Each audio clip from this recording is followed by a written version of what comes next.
Welcome to Midnight Lullaby, a place where every shadow tells a story and help you get into sleep today. So before that, like the video and subscribe the channel. Also, where are you from and what time are you watching? Now, let the darkness cradle you as the tale begins. The job posting appeared on an obscure freelance website, buried beneath dozens of more conventional opportunities. Historical documentation project, defunct theme park, discretion required, excellent compensation. The vague description should have been a warning, but the promised payment was 3 times my usual rate for photography work. I responded with my portfolio and a brief cover letter, not expecting much beyond the automated rejection emails that filled most of my inbox. But within hours, I received a phone call from someone who identified himself only as Mr. Sterling, speaking with the careful precision of someone accustomed to conducting sensitive business. The project involves documenting a closed theme park, he explained, his voice carrying undertones that suggested more complexity than simple architectural photography. The location has been abandoned for 15 years, but certain interests require comprehensive visual records before the property is developed. What kind of theme park? I asked, already reaching for my calendar. A smaller operation, family-oriented. It closed rather suddenly due to unfortunate circumstances. His pause suggested those circumstances were not open for discussion. The work would need to be completed quickly and quietly. Are you available to begin this weekend? The timeline was aggressive, but the money was substantial enough to cover my rent for 3 months. I agreed to meet Mr. Sterling at the site on Saturday morning, bringing all my equipment and enough supplies for several days of intensive shooting. The address led me to a section of rural highway I'd never traveled.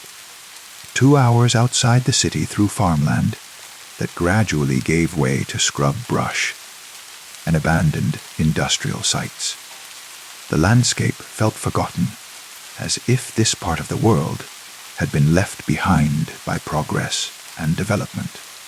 At the specified mile marker, a dirt road branched off from the highway, disappearing into dense woods that blocked any view of what lay beyond. A faded sign, barely visible through overgrown vegetation. Read, Wonderland Family Fun Park, closed for season.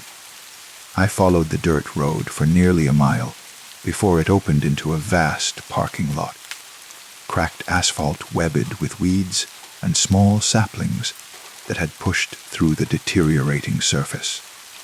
At the far end, ornate gates stood slightly ajar, their bright paint faded, but still suggesting the magical entrance they had once provided. Mr. Sterling was waiting beside a black sedan, a thin man in an expensive suit that seemed incongruously formal for the rural setting. He had the kind of ageless face that could belong to someone 40 or 60, with pale eyes that seemed to catalogue everything they observed. Punctual, he noted approvingly as I parked beside his car. I appreciate reliability in business relationships. What exactly am I documenting? I asked, shouldering my camera bag and following him toward the gates.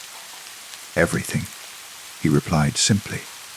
Every building, every ride, every sign, every detail that might be of historical significance. The new owners want comprehensive records before demolition begins. The gates swung open at his touch, hinges protesting with a sound of metal that hadn't moved in years. Beyond them, Wonderland stretched out like a fairy tale frozen in time, its attractions and buildings preserved in the amber of abandonment. The main street was lined with shops and game booths, their colorful facades dulled by weather, but still recognizable as the cheerful commercial establishments that had once sold cotton candy and stuffed animals to excited children. Overhead, strings of lights hung dark and tangled, their bulbs long since shattered by storms or vandalism. "Start with the entrance area," Mr. Sterling instructed, consulting a leather notebook filled with what appeared to be detailed lists. "Work your way systematically toward the back of the park. Document everything, but pay particular attention to any areas that seem unusual." "Unusual how?" His pale eyes met mine for a moment, and I saw something in them that might have been caution or might have been warning. "You'll know when you see it," he said simply. "I'll return Monday morning to collect your work. You have keys to the maintenance office if you need shelter, and there's bottled water in the supply closet." He handed me a ring of old-fashioned keys and a manila envelope thick with cash. "Half now, half upon completion. Any questions?" I had dozens of questions, but his manner suggested they wouldn't be answered. I watched his sedan disappear down the dirt road, leaving me alone in a theme park that felt like it was holding its breath, waiting for something to disturb the silence that had settled over it like dust. I began with the entrance area, documenting the ticket booths with their hand, painted signs advertising admission prices that seemed impossibly low by today's standards. The turnstiles were brass and wood, mechanical devices from an era before electronic scanning and digital tracking. Everything was smaller than modern theme park standards, built for a time when families expected modest entertainment rather than technological spectacle. The charm was undeniable, but there was something else beneath it, a quality I couldn't immediately identify, that made the silence feel heavy and expectant. As I worked deeper into the park, I began to understand what Mr. Sterling had meant about unusual areas. Certain attractions seemed wrong in subtle ways, their proportions slightly off, their themes darker than typical family entertainment. The carousel was beautiful but disturbing, its painted horses frozen in expressions that suggested fear rather than joy. The details were exquisite: flowing manes, elaborate saddles, eyes that seemed to track movement. But the overall effect was unsettling rather than whimsical. I photographed it systematically, capturing the artistry while trying to understand why it made me uncomfortable. The horses were too realistic, their painted eyes too lifelike, their expressions too complex for simple carnival decoration. They looked less like stylized art and more like portraits of real animals trapped in eternal motion. The funhouse was worse. From the outside, it appeared normal. A two-story building painted in bright stripes with a grinning clown face above the entrance. But the clown's smile was too wide, its eyes too knowing, and the doorway seemed to pulse with shadows that moved independently of any light source. I stood at the threshold for several minutes, camera raised but unable to press the shutter. Something about the entrance suggested that crossing it would be a mistake, that the funhouse's interior held experiences I wasn't prepared to document or understand. But Mr. Sterling had been clear about comprehensive coverage, and my professional reputation depended on delivering complete work. I stepped through the doorway into a maze of mirrors that reflected not just images, but distortions of reality itself. The mirrors showed me from impossible angles, multiplying my reflection into infinity, while subtly altering each iteration. Some versions of myself appeared older, others younger. Some looked frightened, others confident. A few seemed to be looking back at me with recognition, as if they were separate beings, rather than reflections. I moved through the maze quickly, taking photographs without looking too closely at what the mirrors revealed. The camera's flash created strobing effects that made the reflections dance and shift, suggesting movement in spaces where nothing should be able to move. Halfway through the maze, I found a room that shouldn't have existed. The mirrors stopped abruptly, replaced by walls covered in photographs. Hundreds of them, maybe thousands, showing children and families who had visited the park over the years. But these weren't posed souvenir shots. They appeared to be candid photographs taken without the subject's knowledge. Children eating cotton candy, their faces sticky with sugar and happiness. Families posing by rides, unaware they were being observed. Teenagers holding hands, sharing private moments they thought were unwitnessed. The photographs covered decades, each showing fashion and hairstyles that marked the passage of time from the park's opening to its closure. But they shared a quality that made them feel invasive, voyeuristic, as if someone had been collecting these moments for purposes that had nothing to do with normal souvenir photography. At the center of the room, a single chair faced the wall of photographs, positioned as if someone had spent long hours sitting there, studying the captured images. The chair was worn smooth by use, its fabric faded in patterns that suggested a regular occupant. I photographed the room quickly, trying not to think about who had collected these images or why they had arranged them in this hidden space. But as I worked, I became aware of a sound that hadn't been there before. A soft clicking, like cameras operating automatically. I looked around the room, but saw no obvious source for the sound. The photographs on the walls seemed unchanged, but the quality of light had shifted subtly, creating shadows where none had existed moments before. The clicking continued, irregular but persistent, as if hidden cameras were documenting my presence, just as someone had documented all the visitors before me.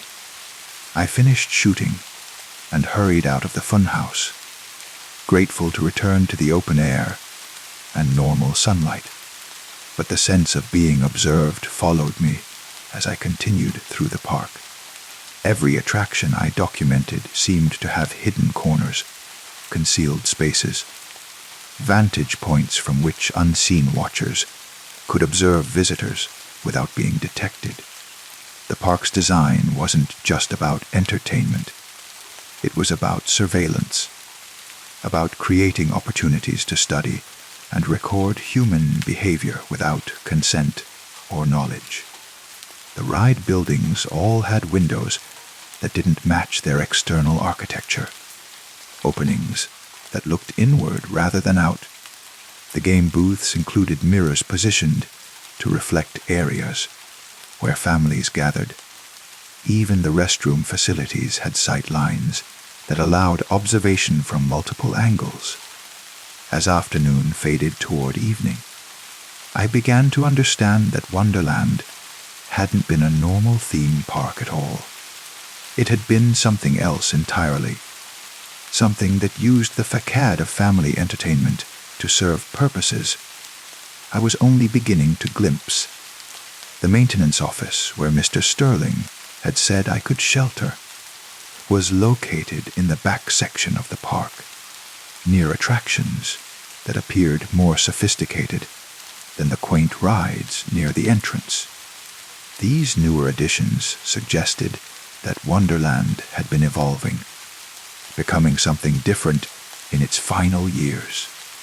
The office was Spartan but functional, with filing cabinets that contained operational records, maintenance logs, and employee documentation spanning 15 years.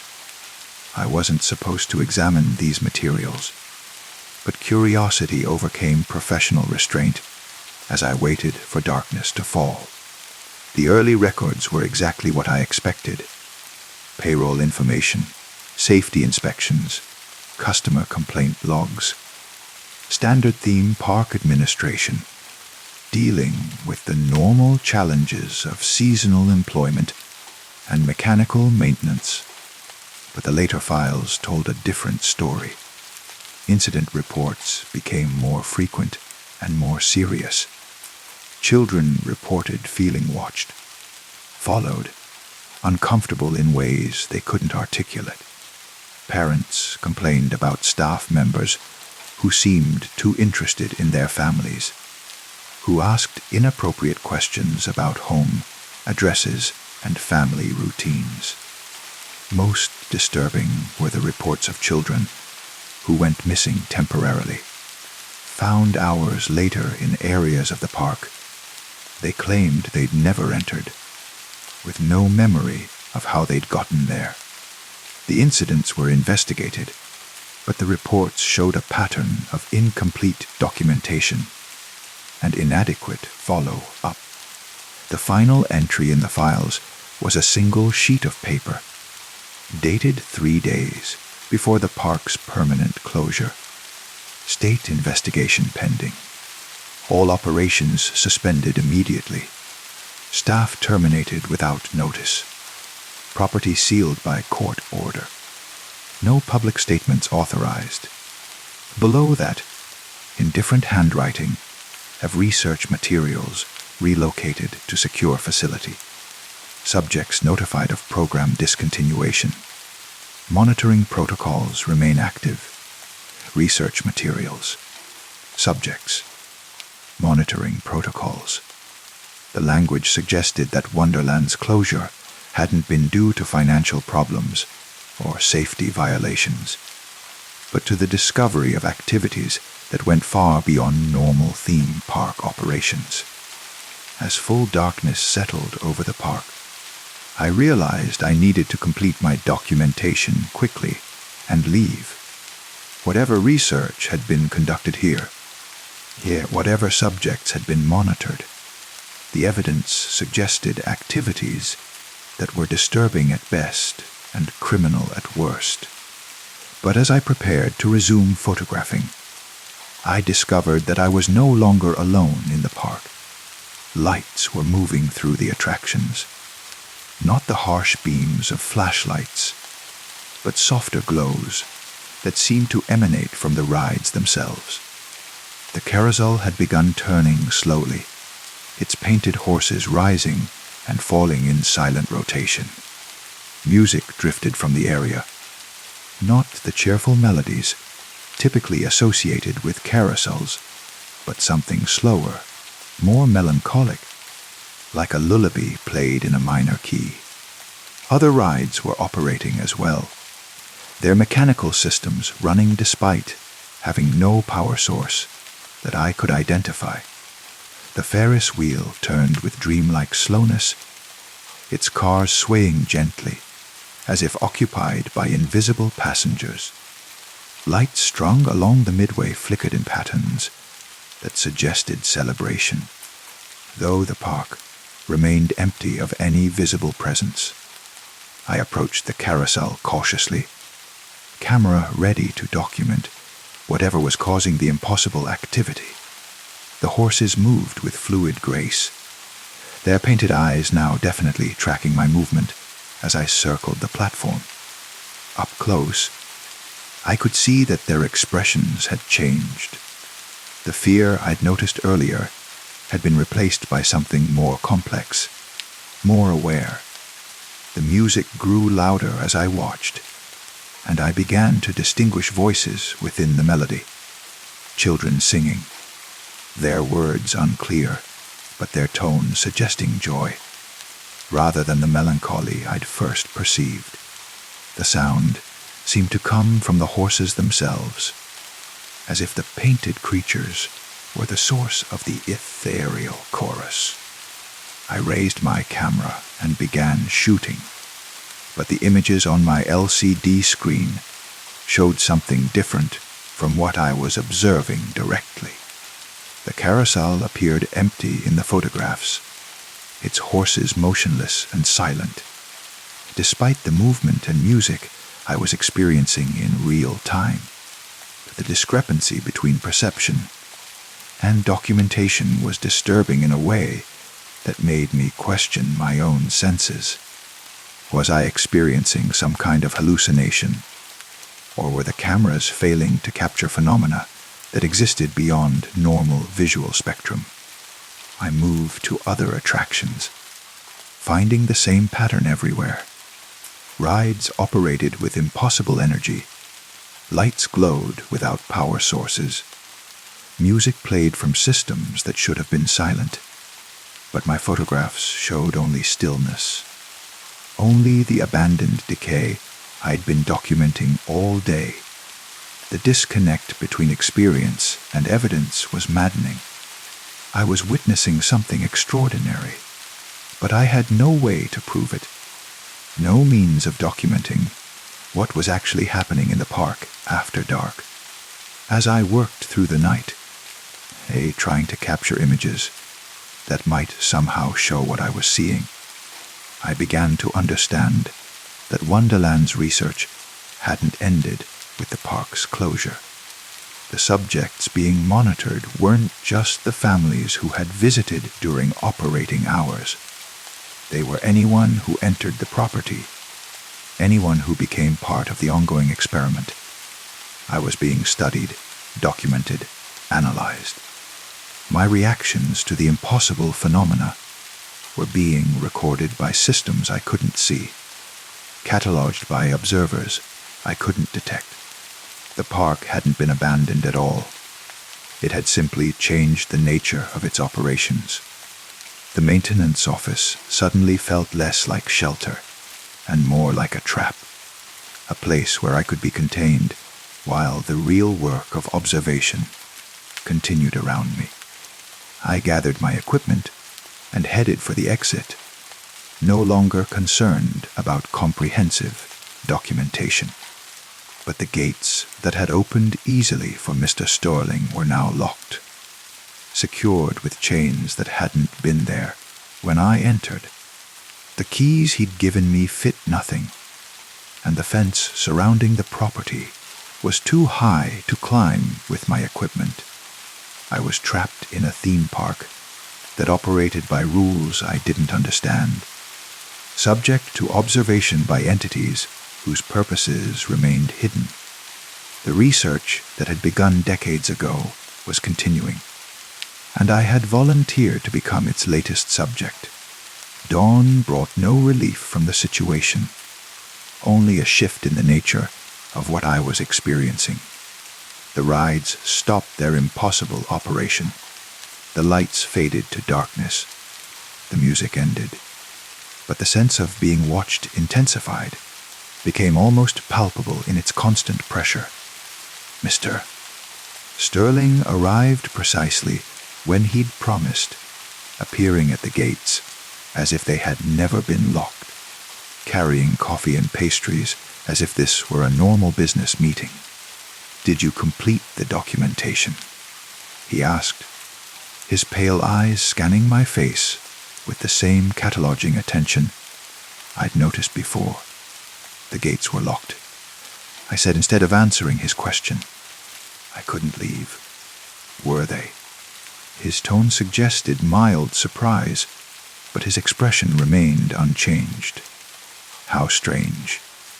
They seem fine now. I looked back at the entrance and saw that the chains had disappeared, that the gates stood ajar exactly as they had when I'd arrived. Either I had hallucinated the barriers, or they had been removed while I wasn't watching. Did you encounter anything unusual during your work? Mr. Sterling continued. Accepting the camera memory cards, I handed him with careful attention. I considered describing the operating rides, the impossible lights, the sense of constant observation. But his question felt like a test, and I wasn't sure what answers he was looking for. The park is very well preserved, I said carefully. Whoever maintained it after closure did excellent work. Yes, he agreed, his smile suggesting satisfaction with my response. The caretaking has been comprehensive. He handed me the remaining payment and walked me to my car, his manner suggesting that our business was concluded. But as I drove away from Wonderland, I found myself thinking about the photographs I'd taken, wondering what they might reveal when developed and examined closely. At home, I uploaded the images to my computer and began the process of editing and organizing them for delivery. But as I worked through hundreds of shots, I noticed details that I'd missed while shooting. Elements that suggested the park's secrets went even deeper than I'd realized. In the backgrounds of seemingly normal architectural shots, I found faces, children and adults who appeared to be observing my work from hiding places throughout the park. They were visible only in peripheral areas, easy to miss, unless I was looking for them specifically. The faces appeared in multiple shots, taken at different times and locations, suggesting that the same individuals had followed me throughout the day. But they weren't entirely solid, more like double exposures or photographic ghosts, present but not quite real. Most disturbing, some of the faces were familiar from the collection of photographs I'd found in the funhouse. Children who had visited the park decades ago, families whose candid moments had been captured and preserved by unknown observers. They were still there, still part of Wonderland's ongoing research, still being studied and documented. The park's closure hadn't ended the experiment. It had simply changed its parameters, expanded its scope to include anyone who entered the property. I was now part of that collection, another subject whose reactions and responses would be analyzed and catalogued. The payment I'd received was compensation, not for photography services, but for participating in research whose true purpose remained hidden. Over the following weeks, I found myself returning to the images compulsively, discovering new details with each examination. The faces in the backgrounds became clearer, more distinct, as if they were somehow developing greater presence through my attention to them. And sometimes, late at night, when the apartment was quiet and the city sounds had faded to whispers, I thought I could hear music drifting through my windows, the soft, melancholic melodies of a carousel turning somewhere in the darkness. They're carrying voices that sang lullabies in languages I almost but didn't quite understand. The music was always distant, always just at the edge of audibility, but it carried emotional weight that made my chest tight with inexplicable longing. It was the sound of childhood itself, of innocence preserved in amber, of joy that had been captured and held forever in a place where time moved differently. I began researching Wonderland's history more thoroughly, digging through newspaper archives and public records that might explain what I'd experienced. The official story was simple enough. A small family theme park that had operated successfully for 15 years before closing due to unspecified operational difficulties. But deeper the investigation revealed layers of complexity that the public record didn't acknowledge. The park had been privately funded by a research foundation with connections to child psychology and behavioral studies. The founder, Dr. Marcus Whitmore, had published papers on environmental influences on child development, using Wonderland as a controlled recreational environment for his studies. The research had apparently been legitimate initially. Observational studies of how children interacted with different types of entertainment, how families responded to various park designs, how environmental factors influenced mood and behavior.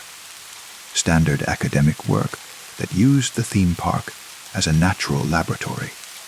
But the later papers showed a shift toward more invasive research methods, studies that required longer observation periods, more detailed documentation of individual subjects, more comprehensive data collection about family structures and personal histories. Dr. Whitmore's final publication, released just months before the park's closure, was titled Perpetual Observation, Maintaining Research Continuity, Beyond Traditional Temporal Limitations. The abstract suggested methodologies that could continue gathering data indefinitely, maintaining subject engagement across extended time periods through what he called environmental integration protocols. I couldn't access the full paper, that had been published in an obscure journal that was no longer in circulation, but the abstract was disturbing enough. It suggested that Whitmore had developed ways to make research subjects permanent participants in ongoing studies, maintaining their involvement long past normal experimental timeframes. The implications were staggering. The children and families who had visited Wonderland hadn't just been observed during their visits. They had been incorporated into a study that continued indefinitely, their presence preserved and maintained for ongoing analysis. My photographs provided evidence of this impossible continuation. The faces in the backgrounds weren't ghosts or hallucinations. They were active participants in research that had transcended normal boundaries of time and space. Subjects who remained engaged with the study decades after their initial involvement. And now I was part of it too. The realization should have been terrifying, but instead I felt a strange sense of completion, as if I'd found something I'd been searching for without knowing it. The music that drifted through my windows at night was welcoming, inviting, suggesting connection to something larger and more meaningful than my isolated daily existence. I found myself driving back toward Wonderland without conscious decision, drawn by curiosity that felt more like compulsion. The park called to me in ways I couldn't rationally explain, promising answers to questions I was only beginning to formulate. The gates were open when I arrived, though I hadn't seen Mr. Sterling's car on the access road. The afternoon sun cast long shadows across the midway, creating patterns that seemed to shift and move independently of the light source. Everything looked exactly as I'd left it, but the quality of stillness had changed, become more expectant, more alive. I walked through the attractions with growing understanding of what I was seeing. The park wasn't abandoned. It was actively maintained by forces that operated beyond normal physical limitations. The research continued because the subjects ensured its continuation, their presence providing both data and operational energy for studies that no longer required traditional academic oversight. Doctor, Whitmore's vision had succeeded beyond his wildest ambitions. He'd created a research environment that was self-sustaining, self-documenting, self-perpetuating. The subjects themselves had become the researchers, maintaining the study through their continued participation in its expanded parameters. The carousel began turning as I approached, its painted horses resuming their eternal dance with mechanical precision. But now I could see them clearly for what they were. Not decorative figures, but preserved participants. Children who had become so integrated with the research that they'd taken on new forms, new functions within the expanded experimental framework.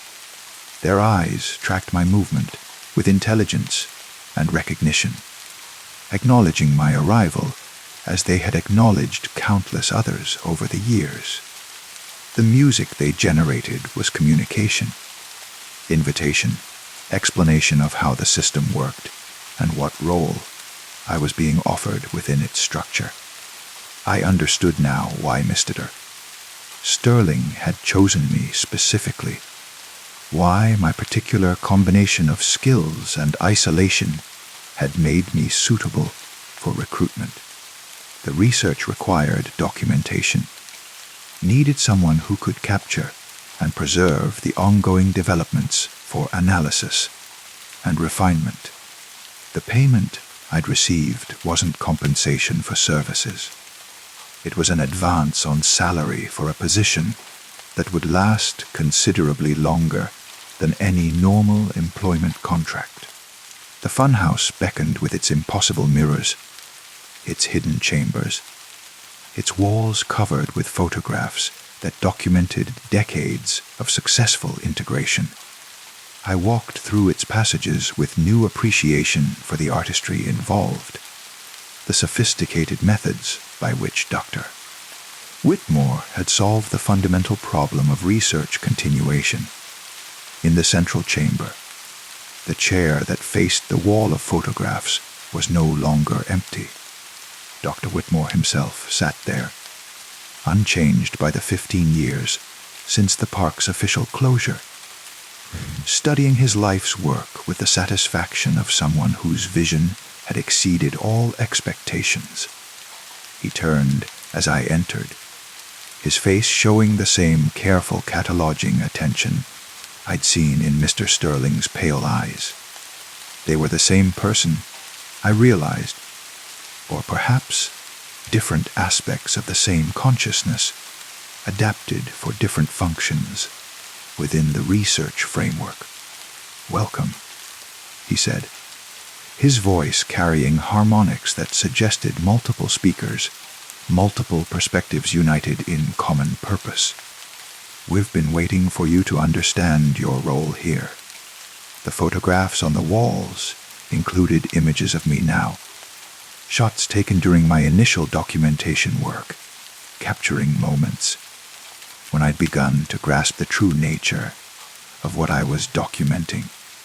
My face showed the same progression of realization that appeared in hundreds of other faces. The movement from confusion through understanding to acceptance. "The research continues," Dr. Whitmore explained, gesturing to the vast collection of preserved moments.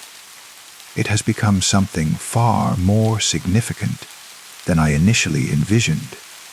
We're documenting the full spectrum of human experience, preserving it permanently for analysis that extends far beyond traditional academic limitations."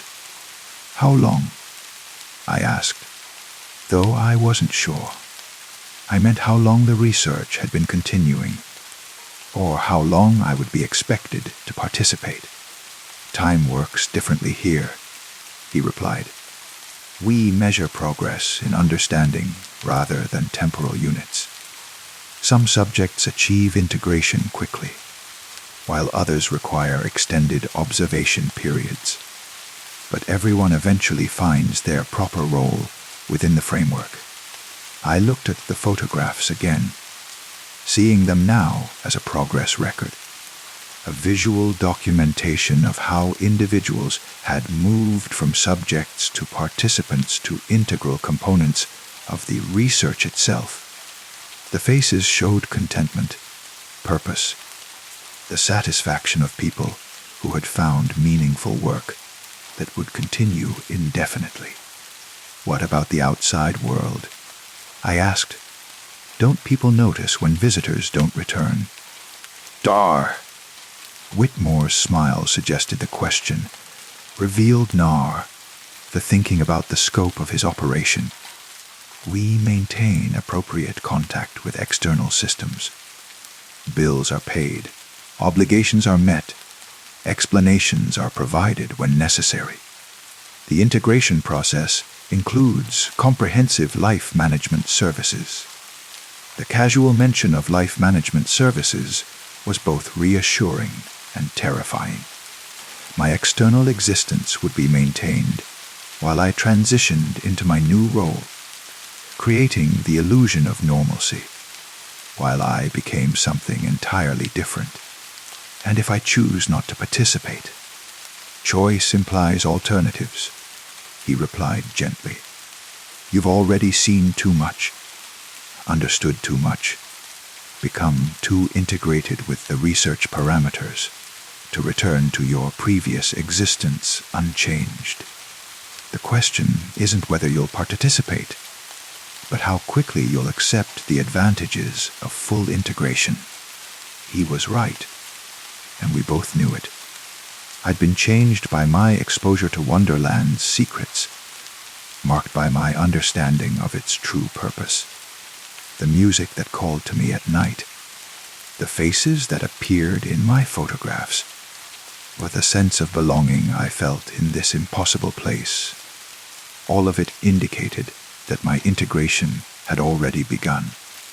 Your documentation skills will be invaluable, Dr. Whitmore continued. We need someone who can capture the subtleties of the integration process, the aesthetic qualities of subjects as they transition into their permanent roles. Your artistic eye will help us refine our methods, improve our outcomes. The offer was seductive in its promise of meaningful work, of purpose that extended beyond the temporary satisfactions of normal employment. I would be preserving something precious, documenting transformations that represented the ultimate evolution of human experience. The children on the carousel? I said. They seem happy. Profoundly happy, Dr. Whitmore confirmed. They've achieved a state of permanent joy, freed from the anxieties and limitations of conventional existence. They experience pure play, endless recreation, the eternal summer of childhood without the complications of growing up, through the funhouse walls. I could hear the carousel music growing louder, more inviting. The painted horses were calling to their new colleague, welcoming me into a community that had solved all the fundamental problems of human existence. How long do I have to decide? I asked, though the question felt increasingly academic. You've already decided, Doctor, Whitmore replied, and his voice carried the warmth of someone welcoming a new family member. You're just processing the emotional adjustments that come with major life transitions. He was right again. The decision had been made the moment I'd responded to the job posting, confirmed when I'd experienced the park's impossible nighttime operations, finalized when I'd returned despite knowing the risks involved. I was ready to become part of something larger than myself, something that would continue long after conventional human limitations would have ended my contribution to the world. The research offered immortality through integration, purpose through permanent participation in work that mattered. The photographs on the walls welcomed me, with faces that showed the peaceful satisfaction of people who had found their true calling. Soon my image would join theirs, documenting the moment when I achieved full understanding of my role within Dr. Whitmore's expanded vision. Outside, the carousel played its eternal music, and painted horses danced in celebration of another successful recruitment.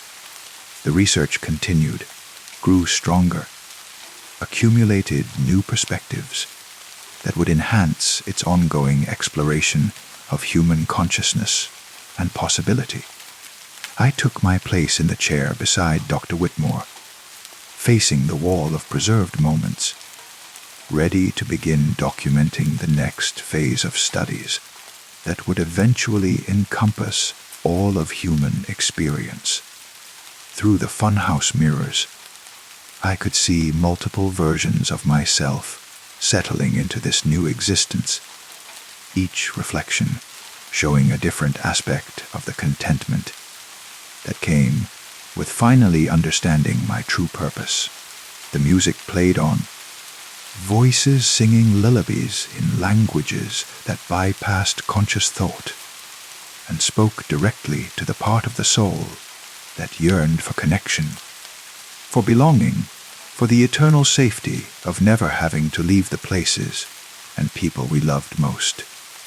In Wonderland, no one ever had to leave. The research ensured that every moment of joy, every connection, every discovery would be preserved forever, maintained in perfect condition for ongoing study and appreciation. And I would help document it all, capturing the beauty of permanence, the artistry of integration, the sublime satisfaction of subjects who had achieved perfect harmony with their environment and their purpose, forever and always, in the abandoned paradise where time had learned to stand still. Story 2. The windshield wipers beat their steady rhythm against the October rain. Thump, squeak. Thump, squeak. I've been driving this route for 15 years, and tonight feels different. The leather seat creaks beneath me as I adjust the rearview mirror for the third time in 10 minutes. Corner of 5th and Maple, she had said when she slid into the back seat. Her voice was soft, almost whispered, like someone afraid of waking the dead. I glanced back at her pale hands folded in her lap, the way she sat perfectly still, not checking her phone like everyone else does these days. The rain drums harder, now against the roof of my cab. Tap, tap, tap. It sounds almost like fingers, doesn't it? Small fingers drumming impatiently on metal. I reach for the radio dial, but the static that emerges makes me pull my hand back quickly. The sound is wrong somehow. Too organic, too much like breathing.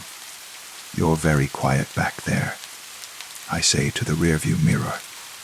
In the dim light from the dashboard, I can see her reflection, or what I think is her reflection. She's looking out the window at the passing streetlights, each one casting moving shadows across her face that seem to linger too long after we've passed. She doesn't respond. Maybe she didn't hear me over the rain. The heater hums its mechanical lullaby, and I find myself counting the seconds between each streetlight. 1 Mississippi, 2 Mississippi, 3 Mississippi, but the count never matches. Time feels elastic tonight, stretching and compressing like taffy. My fingers drum against the steering wheel. Tap, tap, tap. The same rhythm as the rain.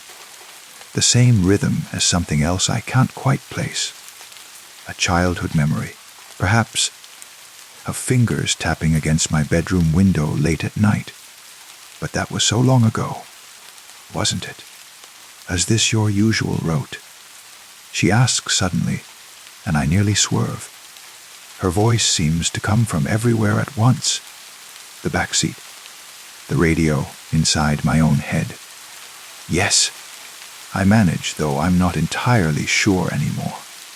The streets look familiar, but they also don't.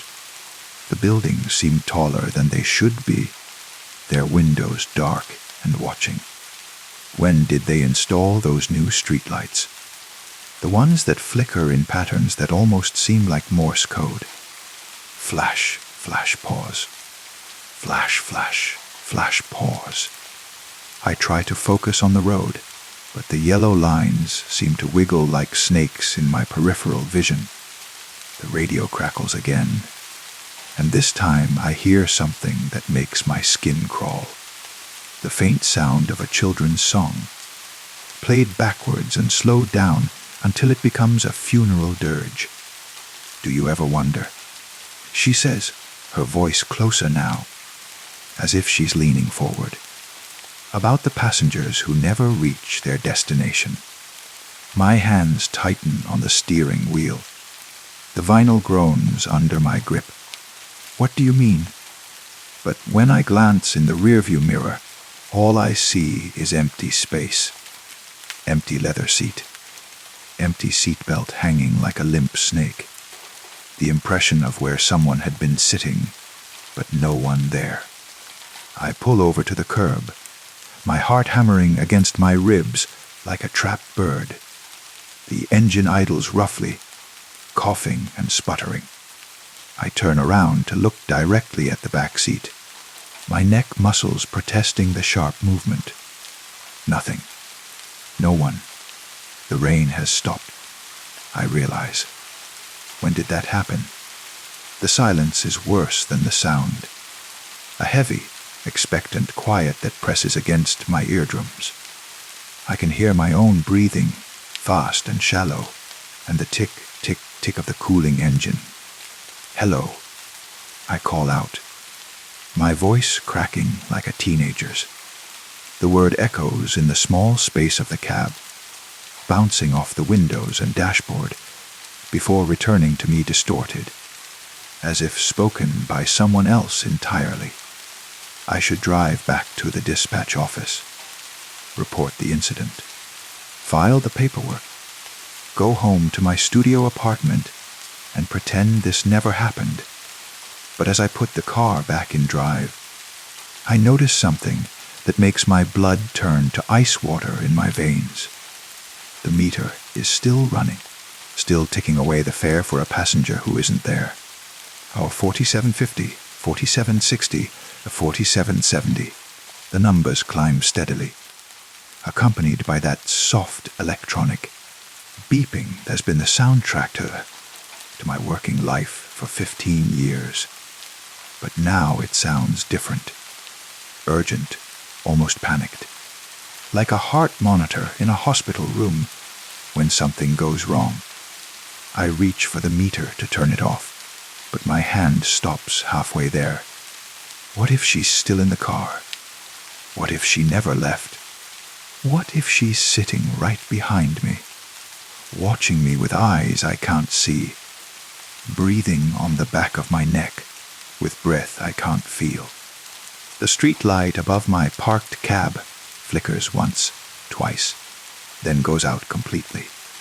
In the sudden darkness, I hear something that makes every hair on my body stand at attention.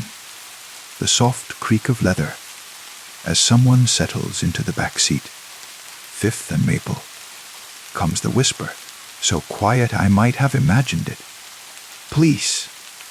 My hands shake as I check the mirror again. Still empty. Still nothing. But the meter continues its relentless climb. And now I can smell something in the car. Roses and rain, and something else underneath.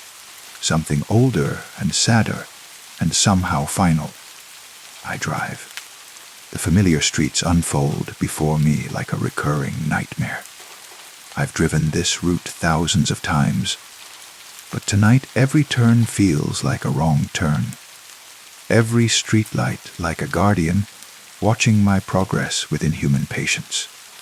The city breathes around me, expanding and contracting with each heartbeat. I can hear thundering in my ears. Fifth Street stretches ahead, impossibly long. The buildings on either side lean inward like curious giants. their windows reflecting not my headlights, but something else entirely. Something that moves independently of my car. Something that follows parallel to my path. Tell me about your family. Comes the voice from the back seat. Conversational now, almost friendly. But I don't turn around. I can't turn around. Some instinct older than reason tells me that whatever I might see would be too much, too real, too impossible to forget. I don't have much family, I hear myself say. My voice sounds far away, as if it's coming from someone else's mouth. Just me, mostly. That must be lonely. The word hangs in the air like smoke from a cigarette that was stubbed out years ago. Lonely. Yes, that's the word for what I am. What I've been for longer than I care to admit. Driving through the city night after night, carrying strangers from one point to another, never really connecting, never really being seen. The meter reads 52.30 now. 52.40. 52.50. Do you remember? She says, and her voice is getting softer, more distant. Like someone calling from the far end of a long tunnel. The first passenger you ever lost. Lost. Such a gentle word for what happens when someone simply isn't there anymore. When you turn around and the seat is empty and you wonder if they were ever really there at all, or if they were just another ghost story. You tell yourself to make the long nights pass more quickly. But I do remember. Of course I remember. It was 3 years ago. No, 5 years. Time plays tricks when you work nights. A businessman in an expensive suit, going to the airport. We were stopped at a red light, and when it turned green and I pressed the accelerator, the car felt different, lighter.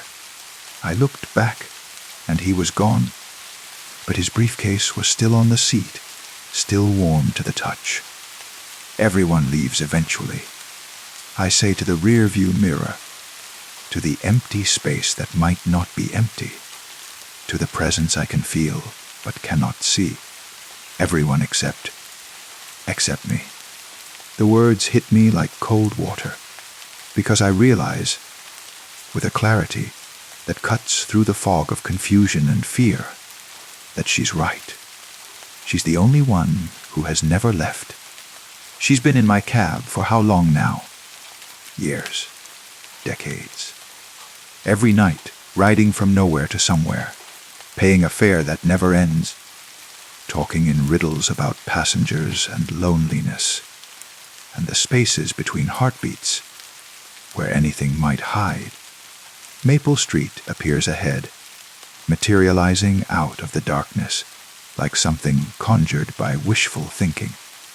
The intersection with 5th Street glows under a single working streetlight, and I can see the familiar landmarks.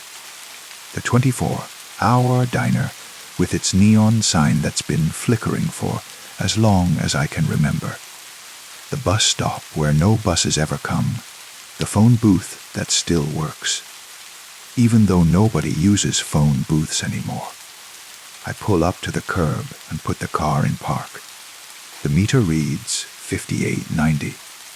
The engine ticks and settles, making small sounds of relief. My hands rest on the steering wheel, and I notice they've stopped shaking. This is your stop, I say to the silence behind me. But the silence doesn't answer. The silence just breathes soft and steady, like someone sleeping peacefully in the back seat of my cab, like someone who has finally found the place they were meant to be. I reach over and turn off the meter. The electronic beeping stops, and for a moment the quiet is absolute. Then, very slowly, I turn around to look at the back seat one final time. She's there. Not visible, not corporeal, but there nonetheless. I can feel her smile, can sense her gratitude. can almost see the shape she might have if shadows could hold themselves together long enough to be seen. She's been riding with me all these years, hasn't she? Not a passenger, but a companion. Not a ghost, but a guardian angel for a lonely cab driver who needed someone to talk to in the dark hours before dawn. Thank you, she whispers, and this time I know the words come from inside my own head, from the part of my mind that creates stories to keep itself company during the long, solitary nights. For the ride, the back seat is empty now, really empty. I can tell by the way the air moves, by the absence of that warm presence that had been my secret companion for so long. She's gone to wherever passengers go when they reach their final destination, that place between sleep and dreams where all journeys end and all stories begin again. I sit in my cab at the corner of 5th and Maple, listening to the city breathe around me. In a few minutes, the radio will crackle to life with another fare, another passenger, another ride through the labyrinth of streets that make up this urban maze. But for now, in this moment between journeys, I am alone with the comfortable silence and the memory of a voice that might have been real, might have been imagined, might have been something in between. The meter is off, the car is empty, the night is quiet, and tomorrow, when someone asks me about my strangest passenger, I'll just smile and change the subject. Because some stories are too perfect to share, too fragile to survive in the harsh light of day. Some stories are meant to be kept in the space between sleep and waking, in the back seat of a taxi cab, in the gentle rhythm of windshield wipers against the rain. Story 3. The morphine drip clicks its mechanical lullaby beside my bed. Click, pause, click, pause. Each sound marks another moment suspended in this liminal space between healing and something else entirely. The hospital room breathes around me. Monitors beeping their electronic prayers. Air conditioning sighing through invisible vents. The building itself settling into the deep quiet of 3 a.m. I've been here for 6 days now. Appendectomy, they said. Routine procedure. But nothing about this place feels routine anymore. The walls are that particular shade of institutional green that exists nowhere in nature, and they seem to shift slightly when I'm not looking directly at them, like the surface of disturbed water. The nurse, Margaret, her name tag said, checked on me an hour ago. Her footsteps echoed down the corridor afterward. Clip, clop, clop, growing fainter until they disappeared entirely into the hospital's vast circulatory system. But I can still feel something in the room with me, something that arrived after she left and has been watching ever since. It's nothing I can see, not exactly. More like a presence in my peripheral vision, a shadow that doesn't quite match the shadows cast by the medical equipment. When I turn my head to look directly at it, there's nothing there. Just the empty visitor's chair by the window, its vinyl upholstery worn smooth by countless anxious family members. But when I look away, it's there again, waiting, watching. The heart monitor attached to my chest picks up my increased pulse. Its beeping accelerating like an anxious metronome. Beep, beep. I force myself to breathe slowly, deeply, the way the physical therapist showed me. In for 4 counts. Hold for 4, out for 4. The rhythm should be soothing, but instead it makes me hyper-aware of every breath, every pause between breaths, every moment when my lungs are empty and vulnerable. You're imagining things. I whisper to myself, and my voice sounds strange in the sterile air. Too small, too human for this place of machines and antiseptic efficiency. It's just the drugs. But even as I say it, I know it's not true.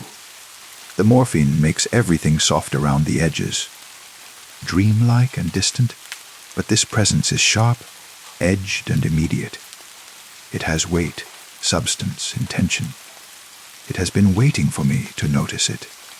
The IV stand beside my bed casts long shadows in the dim light from the hallway.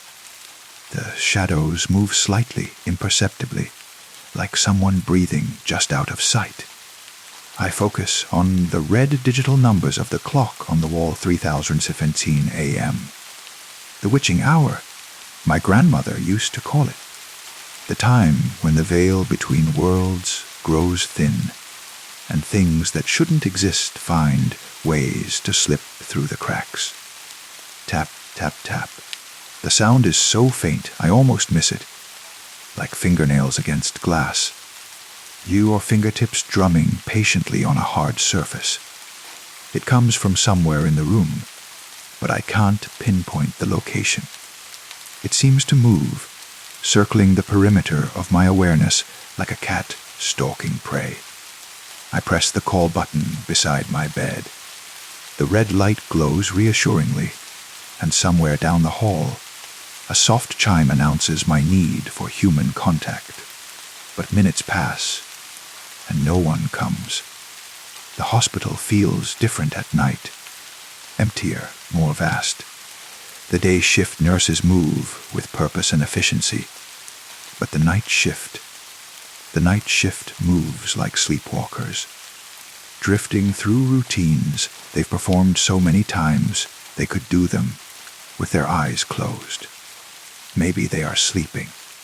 Maybe everyone in this building is sleeping except for me, and whatever shares this room with me in the dark. The tapping stops suddenly, replaced by something worse. Silence. Not the gentle quiet of a peaceful night, but the heavy, expectant silence that precedes something important, something irreversible. I strain my ears, trying to catch any sound that might explain the presence I feel watching me. But all I hear is the mechanical symphony of the hospital ventilators, breathing for patients who cannot breathe for themselves, elevator motors humming their vertical songs, the distant sound of a television playing canned laughter for an audience that might not exist. Who's there? I whisper into the darkness and immediately feel foolish. But something responds, not with words, but with a subtle shift in the air pressure, like the moment before a storm breaks. The hair on my arms stands up, and I realize I'm holding my breath. Rustle. The sound comes from the visitor's chair. The vinyl cushion compresses slightly, as if someone has just sat down. The chair creaks once, the way chairs do when they adjust to unexpected weight. I stare at it, my heart hammering against my ribs so hard, I worry the cardiac monitor might summon a code team. The chair looks empty. The shadows fall exactly where they should. The light from the hallway illuminates every surface, and there's nothing there that shouldn't be there. But the impression of occupation remains, the sense that someone is sitting very still, very patiently, waiting for me to acknowledge their presence. What do you want? I ask the empty chair, feeling ridiculous and terrified in equal measure. My voice cracks on the last word, betraying the fear I'm trying so hard to control. The response comes not as sound, but as knowledge that appears fully formed in my mind. I want to know if you're ready. You're ready for what? I want to ask, but I'm afraid of the answer. Instead, I close my eyes, and try to pretend this isn't happening. But closing my eyes makes it worse. Now I can hear everything with crystalline clarity. The morphine drip clicks its relentless countdown. The heart monitor records each terrified beat. The air conditioning whispers secrets in a language I don't understand. And underneath it all, so faint I might be imagining it, the sound of breathing that isn't mine. When I open my eyes again, the room looks different, older somehow, as if years have passed in the few seconds I wasn't looking. The paint on the walls seems faded, the medical equipment more archaic. The digital clock still reads 3:17 a.m., but the numbers flicker occasionally, showing different times. 3:17, 3:18, 3:16. They're 3:14, as if time itself is uncertain here. I had surgery, I say aloud, trying to anchor myself to facts, to the concrete reality of my situation. Appendectomy. Routine procedure. I'll be discharged tomorrow. But the words feel hollow, scripted, like lines from a play I've forgotten I'm performing. The presence in the chair shifts slightly. I can't see it move, but I can sense the adjustment, the way you sense someone turning their attention toward you in a crowded room. It's studying me now with renewed interest, as if my words have revealed something important. Tap, tap. The fingertip drumming begins again, but now I can see where it's coming from. The armrest of the visitor's chair depresses slightly with each tap, as if invisible fingers are keeping time to some unheard rhythm. The pattern is hypnotic, almost musical. 3 quick taps, pause, 3 quick taps, pause. It reminds me of something. A song from childhood, maybe, or a code someone once taught me. Morse code. That's what it is. 3 quick taps S, the letter S, repeated over and over. SS, SS. But what does it mean? Sleep, stay, soon, or something else entirely? Something that begins with S and ends with silence. The heart monitor beside my bed suddenly flatlines, emitting a long, continuous tone that cuts through the darkness like a scream. But I can still feel my heart beating, can still feel the blood pulsing through my veins. The machine is lying, or confused, or recording something other than my vital signs. I reach over to press the call button again, but my hand passes through it as if it's made of mist. I try again, more deliberately this time, but my fingers find no resistance, no solid surface to press against. The button is there. I can see it clearly, but it might as well be a hologram for all the good it does me. This isn't real, I tell myself, but my voice sounds hollow and unconvincing. This is a dream. The morphine is making me hallucinate, but the presence in the chair responds with what might be laughter. Not heard, but felt, like ripples in still water. The sound has no malice in it, no cruelty. Just a gentle amusement at my stubborn insistence on rational explanations for irrational experiences. Why, of course it's not real, comes the thought that might be my own, or might belong to something else. Reality is for the living. The words hit me like ice water, bringing with them a terrible clarity.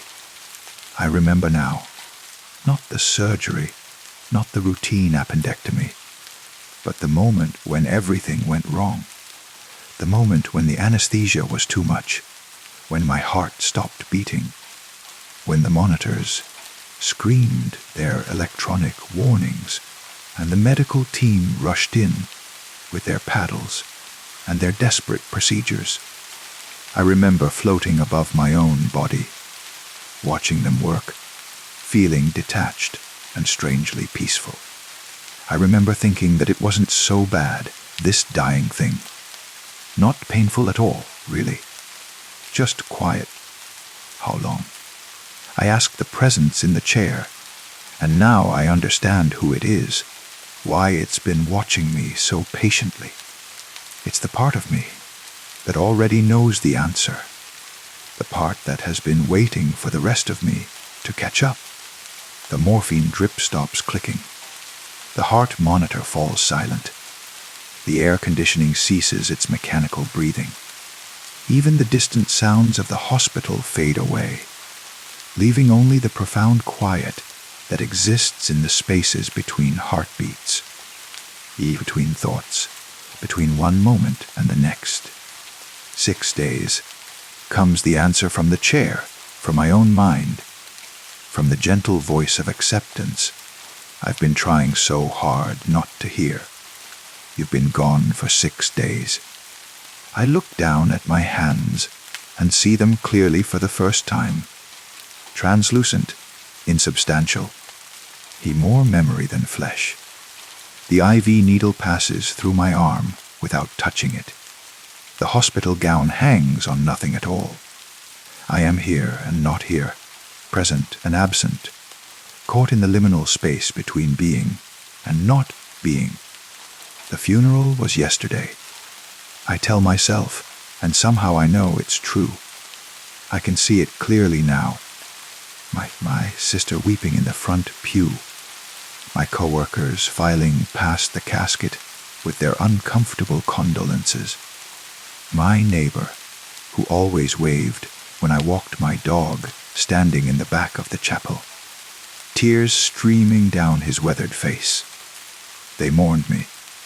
They said goodbye. They went home to lives that would continue without me. But I stayed here, in this room, in this moment, clinging to the familiar rhythms of the hospital, too afraid or too stubborn to take the next step.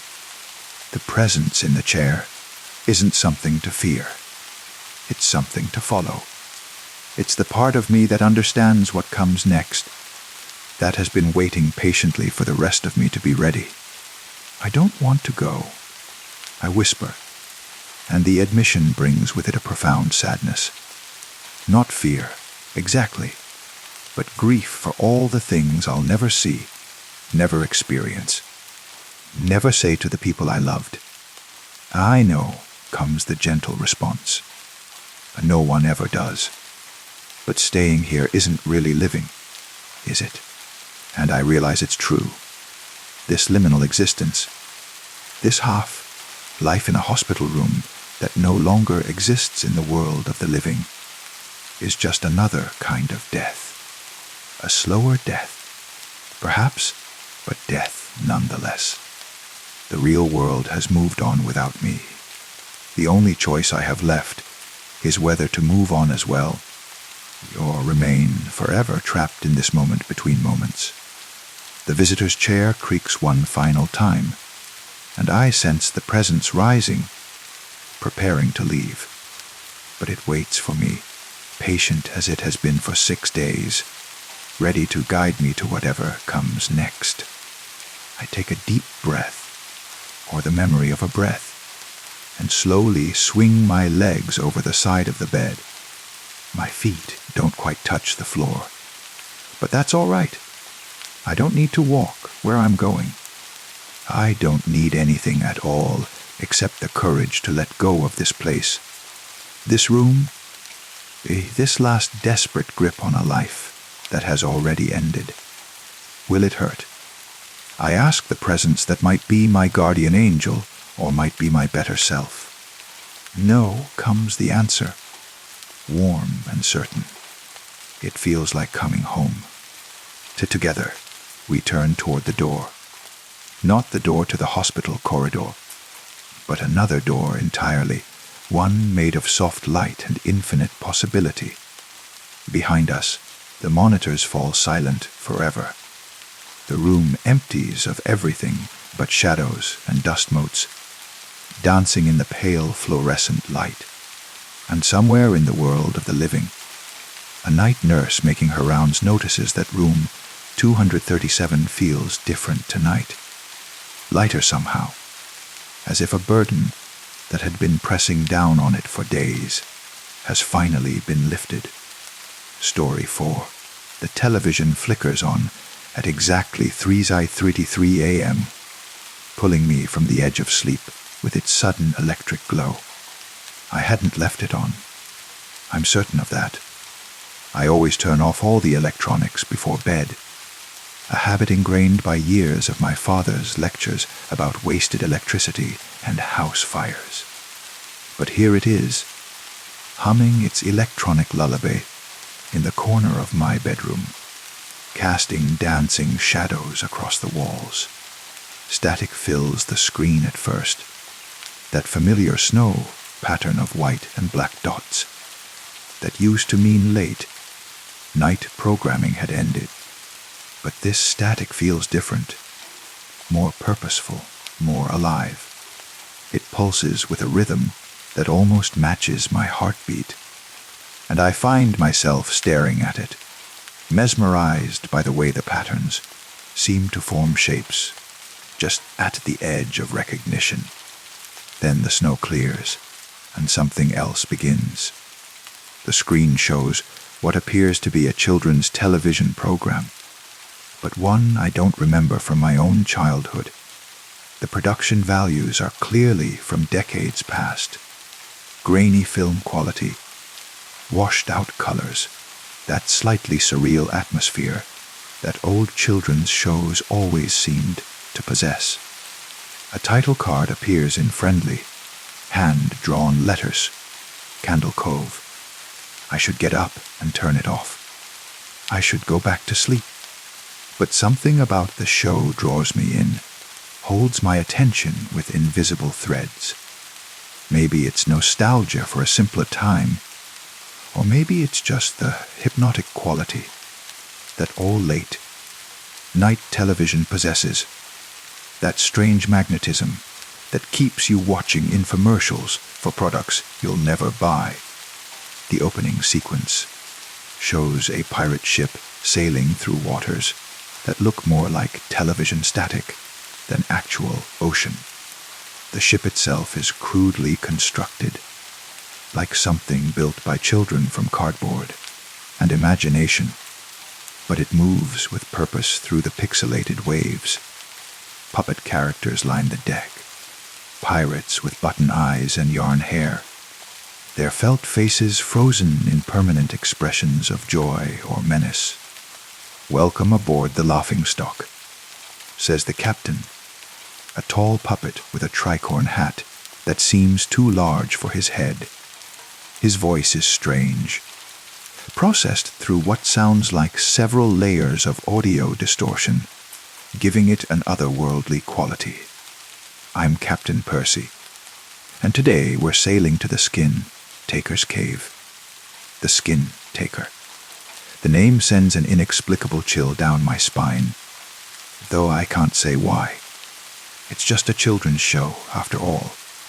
Pirates and adventure and harmless make-believe. But there's something in the captain's voice, something underneath the cheerful narration that sounds like warning. The other characters introduce themselves one by one. Janice, a young girl with pigtails who speaks in whispers I have to strain to hear. Horace Horrible, a skeleton puppet whose jaw clicks with each word. The Skin Taker himself appears last, a tall, thin figure in a cape, his face hidden beneath a wide, brimmed hat. When he speaks, his voice is like wind through dry leaves. "Hello?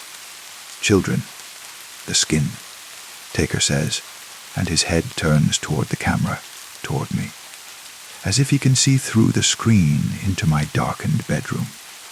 "Have you been good today?" I realize I'm holding my breath.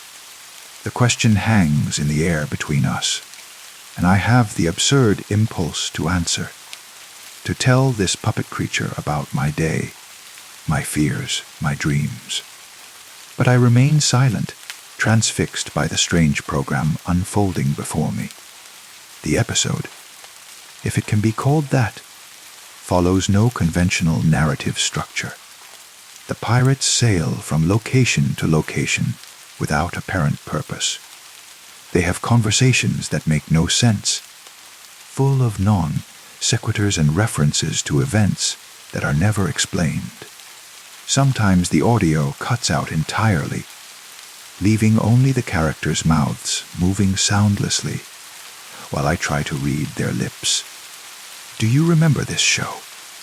I find myself asking the empty room, though I know there's no one to answer.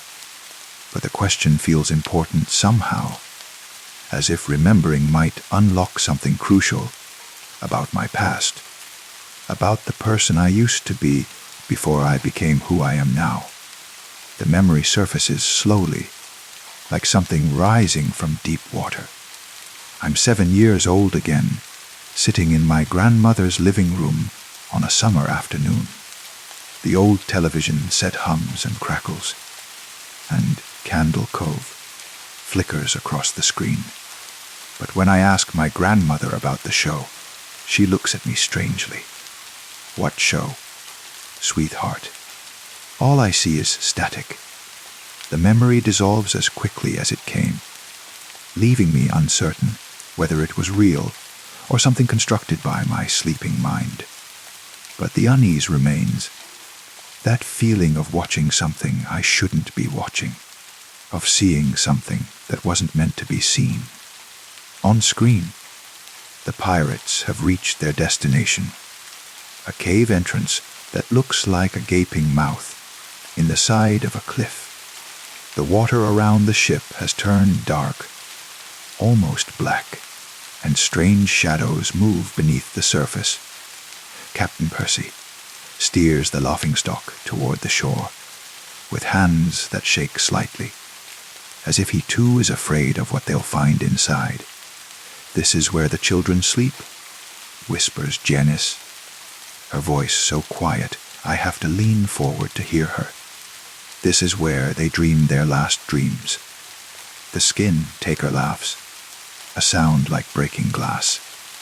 "Yes," he hisses, "and when they wake up, they won't remember who they used to be." The camera follows the characters as they enter the cave, but the picture quality deteriorates rapidly. The image becomes fragmented, pixelated, as if the signal is struggling to reach me across vast distances of time and space. I can make out shapes moving in the darkness. The puppets, perhaps, or something else entirely. Something that moves differently than puppets should move. Then the screen cuts to black, and for a moment I think the show is over. But words appear in that same childish handwriting from the opening credits. "You have to go inside." The words fade, replaced by new ones. "You have to go inside the cave." My reflection stares back at me from the blank screen, distorted by the curved glass, made strange by the electronic glow. I look older than I remember, tired in ways that sleep can't fix. My eyes have the hollow look of someone who has seen too much, who has been carrying secrets too heavy for one person to bear. "You have to go inside the cave." The words appear again, and this time I understand they're not part of the show. They're meant for me, specifically for me. Here in this room at 3:33 a.m., when the veil between worlds grows thin and television broadcasts can slip through from places that shouldn't exist. I stand up, my legs unsteady after sitting motionless for so long. The hardwood floor feels cold beneath my bare feet as I walk toward the television. The screen flickers back to life as I approach, showing the cave entrance once more. But now the perspective has changed. I'm no longer watching the pirates explore the cave. I'm standing at the entrance myself, looking into the darkness that stretches ahead like an invitation. Just a children's show. I whisper to myself, but the words sound hollow and unconvincing. just imagination, just dreams. But as I reach out to turn off the television, my hand passes through the screen as if it were made of water. The glass ripples around my fingers, and I feel a gentle tugging sensation, as if something on the other side is trying to pull me through. The cave entrance grows larger, more real, until it fills my entire field of vision. I can smell the dampness of the stone walls, can feel the cool air flowing out from the depths. Somewhere in the darkness, I hear the sound of children laughing, or maybe crying. It's hard to tell the difference when the sound is so far away. "Remember," says a voice that might be Captain Percy, or might be my own subconscious, trying to warn me of something important. "Remember why you came here." But I don't remember. I don't remember deciding to come anywhere. Don't remember what brought me to this strange threshold between waking and sleeping, and between the real world and the flickering reality of late night television. All I know is that something is waiting for me in the cave, something I've been avoiding for longer than I can calculate. I step through the screen, and the sensation is like passing through cool water. The television dims behind me, becoming nothing more than a distant star in an ocean of darkness. Ahead, the cave stretches into infinity, its walls lined with images that might be hieroglyphs, or might be the shadows cast by things that no longer exist. My footsteps echo strangely in the enclosed space, each sound multiplied and distorted, until I can't tell which echoes are mine and which might belong to someone else. The pirates are here somewhere. I can sense their presence, can almost see their familiar forms moving just at the edge of my vision. But when I turn to look directly at them, there's nothing there but shadows and the memory of shadows. "This is where the children sleep," whispers Janice's voice, coming from everywhere and nowhere. "This is where they dream their last dreams." And I understand, finally, what the show has been trying to tell me.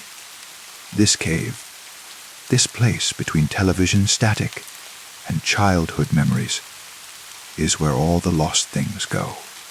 The parts of ourselves we've forgotten, the dreams we've abandoned, the children we used to be before the world taught us to be afraid of our own imagination. I keep walking, following the winding path deeper into the cave.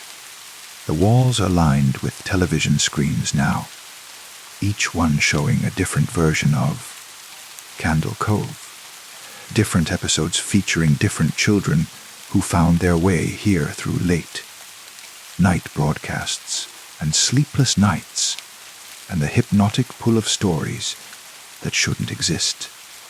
On one screen, I see myself at 7 years old, sitting cross, legged on my grandmother's carpet, transfixed by the adventures of Captain Percy and his crew.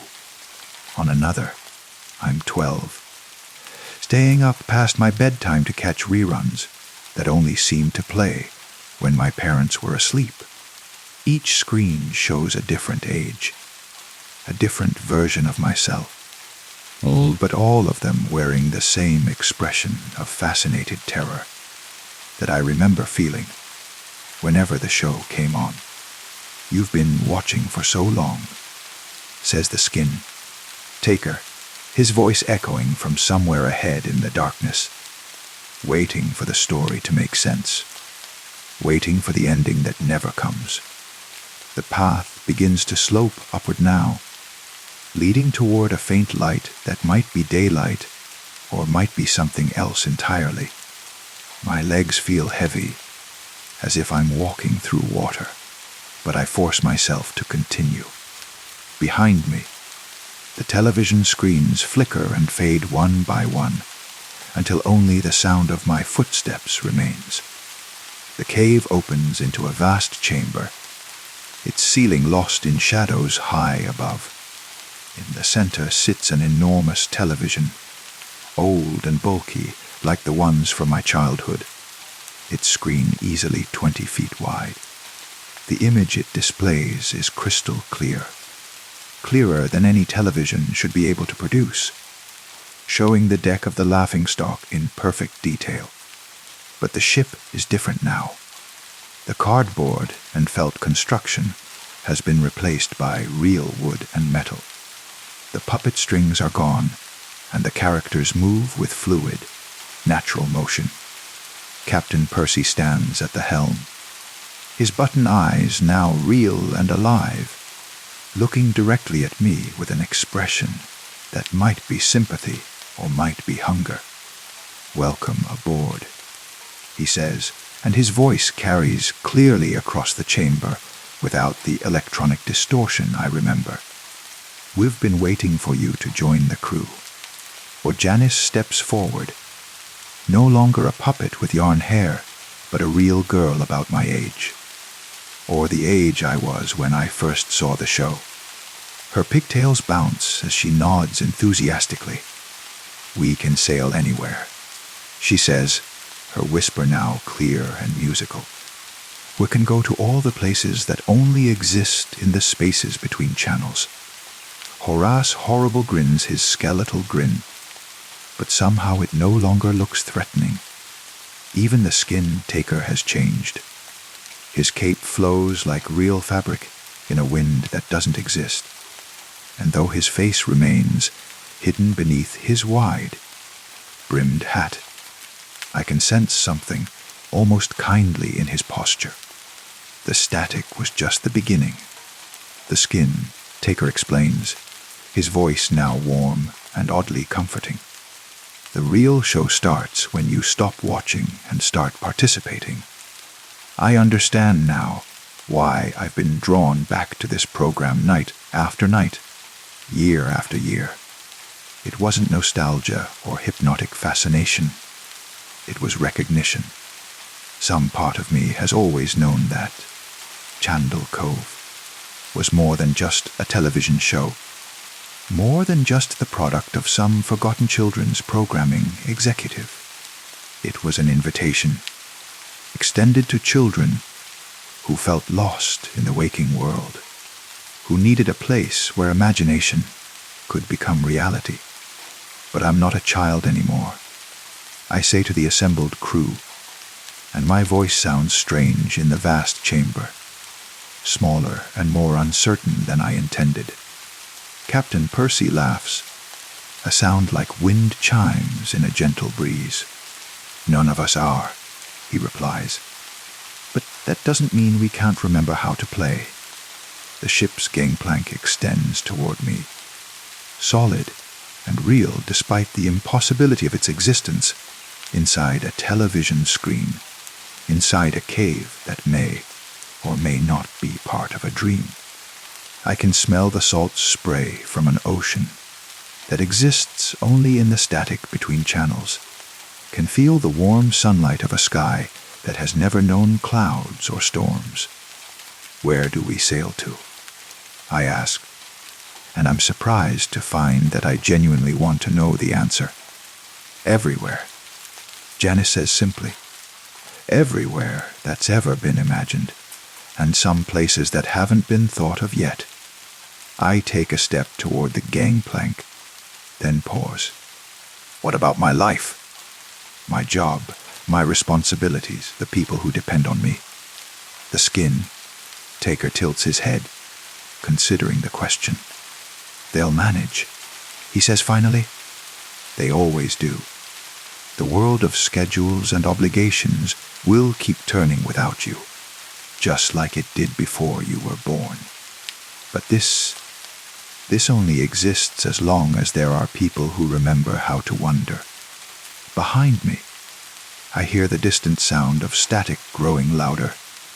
The television in my bedroom, perhaps still broadcasting its impossible signal to an empty room. Or maybe it's the sound of the universe itself. The white noise that fills the spaces between stars, between thoughts, between heartbeats. I realize I have a choice to make. I can turn around, walk back through the cave, step through the television screen, and return to my ordinary life. Tomorrow I'll wake up in my own bed. Candle. Cove will seem like nothing more than a vivid dream brought on by late, night channel surfing, and too much caffeine. Or I can step aboard the laughingstock and sail into the static, into the spaces between channels, where anything is possible and wonder is the only currency that matters. The decision should be difficult, but it isn't. Some part of me has been waiting for this invitation my entire life, has been preparing for this moment, when the boundaries between reality and imagination finally dissolve completely. I step onto the gangplank, and it holds my weight perfectly. The wood feels warm beneath my feet, heated by sunshine from impossible skies. Behind me, the television screens flicker and fade, but I don't look back. There's nothing there for me now, except the memory of a life I've already begun to outgrow. Sassed off the lines, Captain Percy calls to his crew, and I realize that somehow I've become part of that crew, that the Candle Cove I watched as a child was always meant to be preparation for this moment. The laughingstock pulls away from whatever shore we were moored to.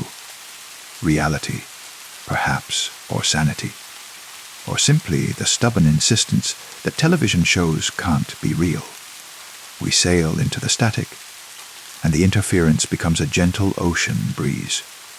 The pixelated waves smooth out into rolling swells that catch the light like scattered diamonds. Where are we going? I ask Captain Percy as he adjusts the ship's wheel with practiced ease. He smiles, and for the first time I notice that his button eyes reflect depths I hadn't seen before. Galaxies of possibility, universes of stories waiting to be told. Wherever the signal takes us, he says, wherever children who can't sleep need us to be. And I understand that Candle Cove was never just a television show. It was a rescue mission, a way for lost souls to find each other, across the vast distances that separate one lonely heart from another. Every child who ever watched the program and felt that strange recognition, that sense of coming home, was receiving the same invitation I'm accepting now.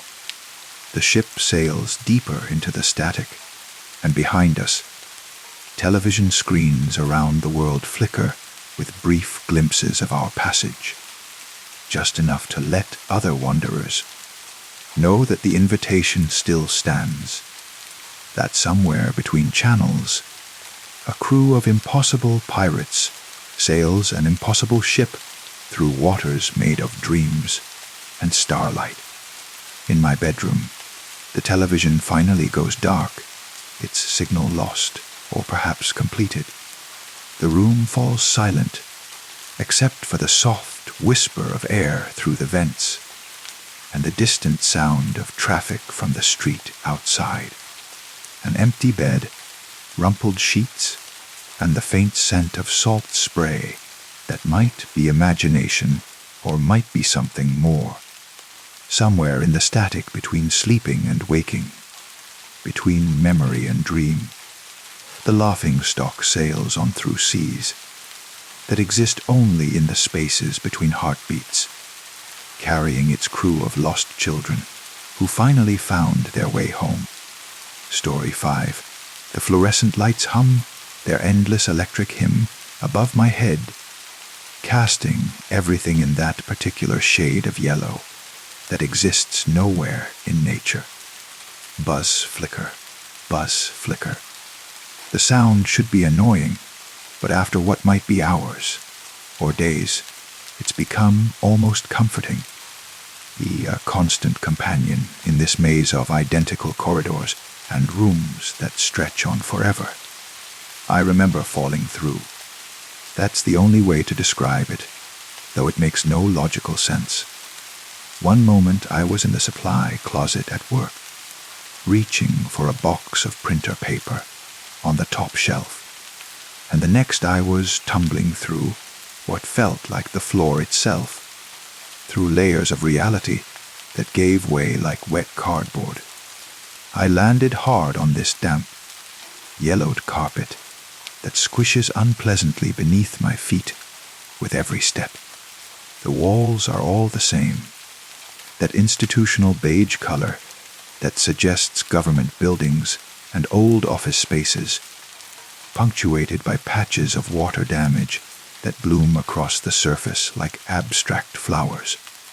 The ceiling tiles hang at odd angles, some missing entirely, revealing glimpses of ductwork and pipes that seem to extend infinitely upward into darkness. A drip, drip, drip. A water falls steadily from somewhere above, creating small dark stains on the carpet that never seem to dry. The air smells of mold and disinfectant and something else underneath, something organic and slightly sweet, like fruit that's just beginning to turn. I try not to breathe too deeply, but in this enclosed space, there's nowhere for the smell to go. I've been walking for what feels like hours, following corridors that branch and split and reconnect in patterns that make no architectural sense. Every room I enter looks exactly like the one before it, empty, lit by those buzzing fluorescent strips, walls bare except for the occasional water stain or crack in the plaster. No windows, no exit signs, no indication that this place was ever meant to be inhabited by human beings. But the worst part isn't the monotony, or the confinement, or even the growing certainty that I may never find my way out. The worst part is the feeling that I'm not alone. It started about 20 minutes after I arrived. If time has any meaning in this place, a sound from somewhere behind me, so faint I almost dismissed it as imagination. A scuff, like a footstep on wet carpet, but just delayed enough to not quite match my own rhythm.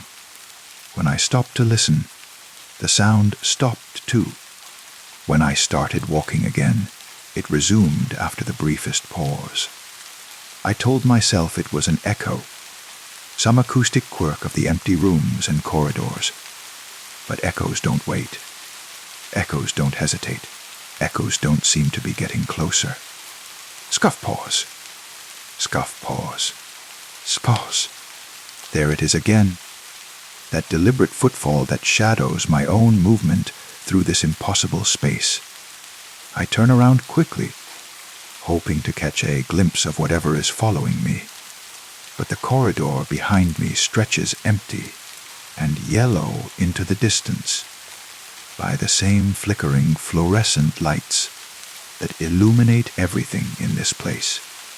But something is different. One of the ceiling tiles, about 50 feet back, hangs at a different angle than it did before. And there, on the damp carpet, is a darker patch that might be a footprint, or might be another water stain. It's impossible to tell from this distance, but the shape looks disturbingly like the outline of a bare foot.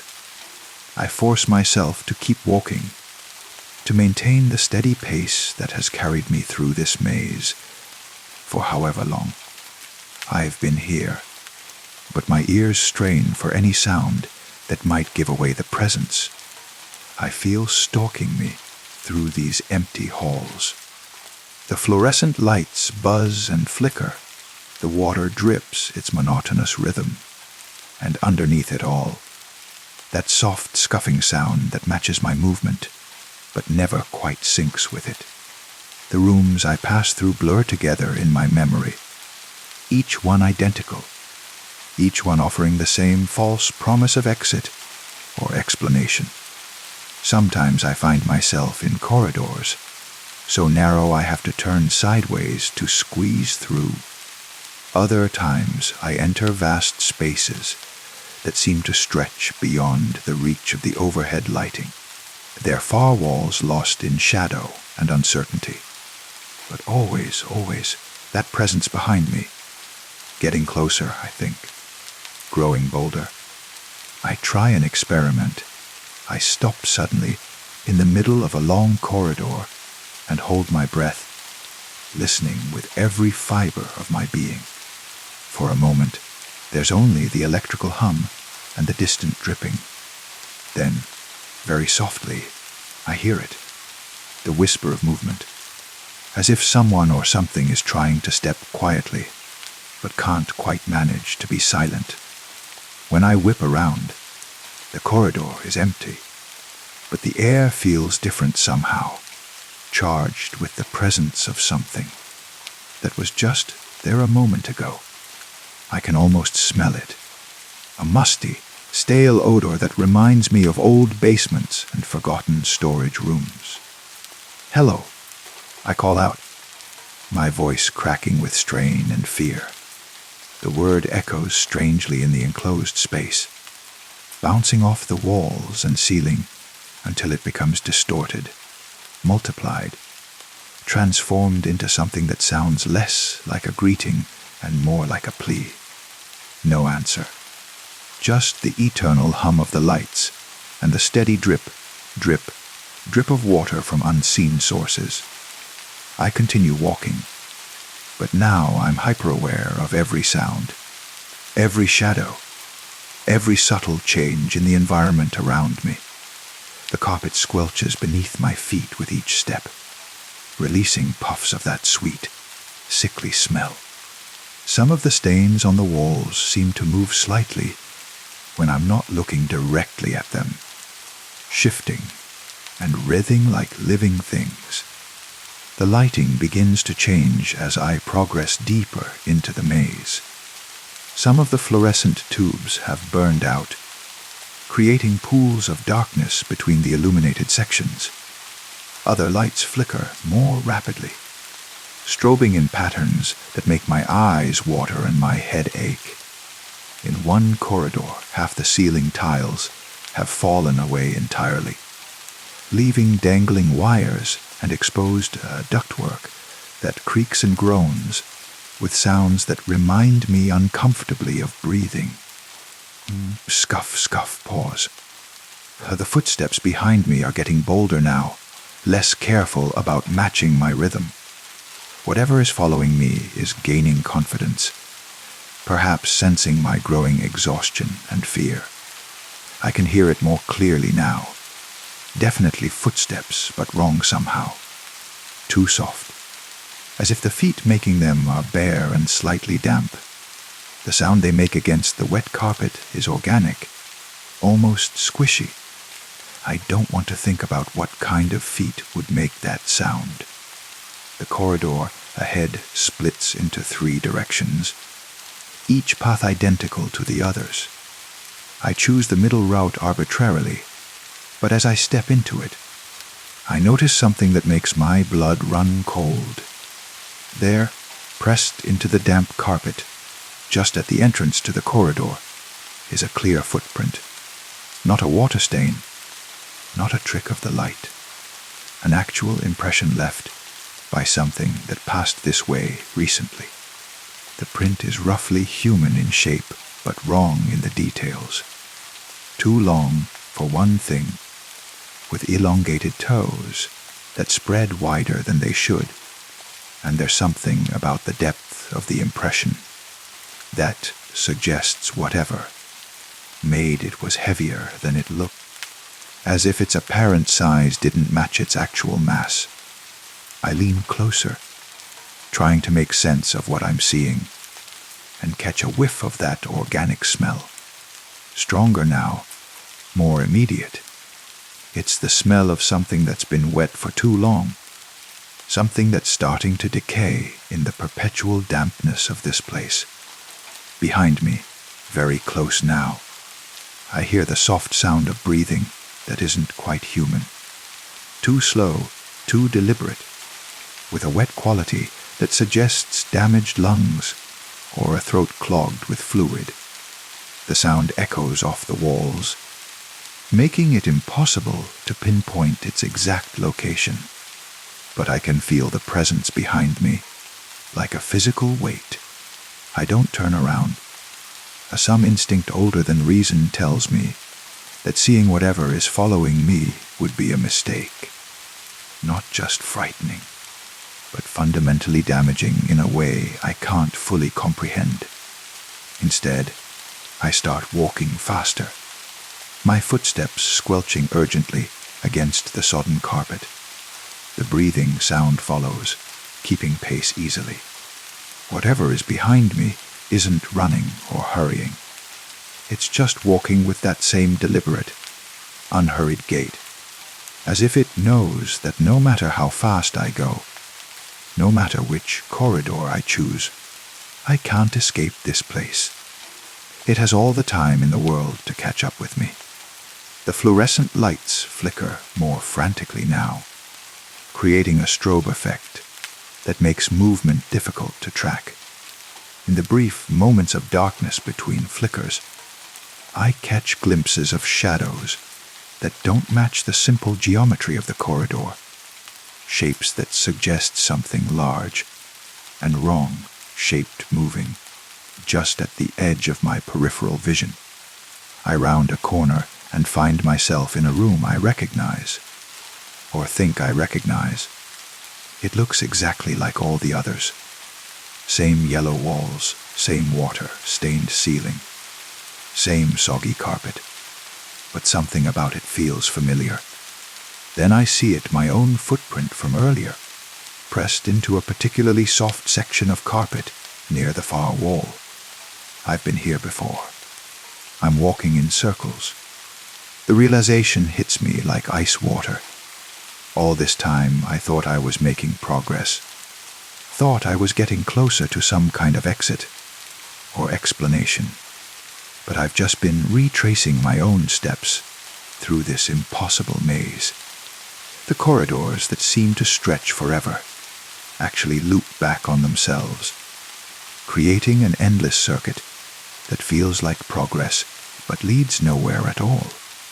Behind me, the breathing sound becomes something that might be laughter, a wet, bubbling sound that makes my skin crawl. It knows I understand now. It knows I've realized the truth about this place, about the futility of trying to escape, and it's pleased. I sink to my knees on the damp carpet, suddenly overwhelmed by the hopelessness of my situation. But the smell of decay and mold fills my nostrils, and I can feel moisture seeping through my clothes from the perpetually wet floor. Above me, the fluorescent lights continue their endless buzzing, casting everything in that sickly yellow glow that makes even my own hands look jaundiced and unhealthy. What do you want? I whisper to the presence I can feel lurking just outside my field of vision. What is this place? The answer comes not as words, but as understanding that flows into my mind like water through cracks. This place, these endless corridors and empty rooms, isn't a building or a structure at all. It's something else entirely. Something that exists in the spaces between spaces, in the gaps that open up when reality gets tired and starts to fray at the edges. And the thing that's been following me isn't trying to catch me or harm me. It's trying to help me understand, to accept, to stop fighting against the inevitable, and join the others who have found their way here over the years, decades, centuries. All the people who stepped through doors that shouldn't exist, who fell through floors that gave way like wet paper, who wandered into basements that connected to something much older and stranger than the buildings. they were supposed to support. They're all here, somewhere in the maze, walking the endless corridors, leaving their footprints in the perpetually damp carpet, breathing that wet, struggling breath that comes from lungs that have been exposed to the humid air of this place for far too long. They've become part of it now, part of the ecosystem that exists in the yellow, lit spaces between reality and nightmare. A scuff, scuff, scuff. The footsteps are right behind me now, so close I can feel the presence looming over my kneeling form. I can smell it clearly, that sweet, sickly odor of organic decay, mixed with the institutional disinfectant that permeates everything in this place.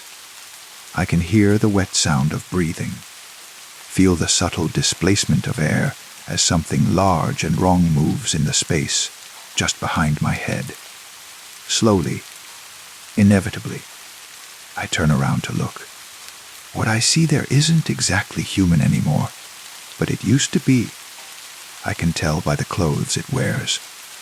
A business suit that might once have been blue, but has faded to the same institutional beige as everything else in this place. Its skin has the pallor of something that hasn't seen sunlight in years, mottled with patches of that yellow fluorescent light that seems to have soaked into its very flesh. Its eyes are the worst part. They're still human eyes, still capable of recognition and intelligence, but they've adapted to this place in ways that I shouldn't be able to adapt. They reflect the fluorescent light like an animal's eyes, and they look at me with something that might be compassion or might be hunger. Welcome, it says, and its voice is like the sound of air leaking slowly from a punctured balloon. You'll like it here. Once you stop trying to leave, it extends a hand toward me, and I can see that its fingers are longer than they should be, adapted for navigating the narrow spaces and low ceilings of the endless maze. The skin is soft and slightly damp, like something that's been soaking in warm water for too long. I have a choice to make. I can keep running, keep walking in circles through the yellow corridors until exhaustion takes me, and collapse on the soggy carpet to become part of this place through attrition and time. Or I can accept the invitation being offered, allow myself to be transformed by this space, and join the community of wanderers who have made their peace with being forever lost.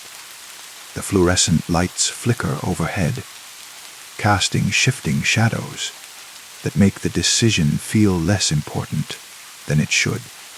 After all, what's waiting for me back in the world I fell away from? A job I don't particularly enjoy, an apartment I can barely afford, relationships that never quite become what I hope they'll become. Here, at least, I won't be alone. Here, I'll have all the time in the world to explore the endless maze, to discover its secrets and peculiarities, to become something new and strange and perfectly adapted to life in the spaces between spaces. I reach out and take the offered hand. Its grip is gentle but firm, and surprisingly warm despite its pale, damp appearance. Together, we stand and begin walking deeper into the maze, our footsteps keeping perfect time with each other, our breathing gradually synchronizing until it's impossible to tell where one ends and the other begins. Behind us, the fluorescent lights continue their eternal hum, casting their yellow glow over empty corridors that wait patiently for the next lost soul to stumble through the cracks in reality and find their way home to the place where all wanderers eventually arrive. The sound of our footsteps fades into the distance, becoming just another part of the endless symphony of drips and buzzes and whispers that fills the maze. And somewhere, in a supply closet in an office building, in what might be another world entirely, a box of printer paper sits forgotten on a shelf, waiting for someone to reach for it and accidentally discover that some doors, once opened, can never be closed again. Story 6. The soft blue glow of my phone screen cuts through the darkness of my bedroom, and I know without looking what I'll find there. Another message from Sarah. Another impossible message from Sarah. It's been 3 months since the funeral. 3 months since I stood beside that polished mahogany casket, listening to the hollow echo of dirt hitting wood.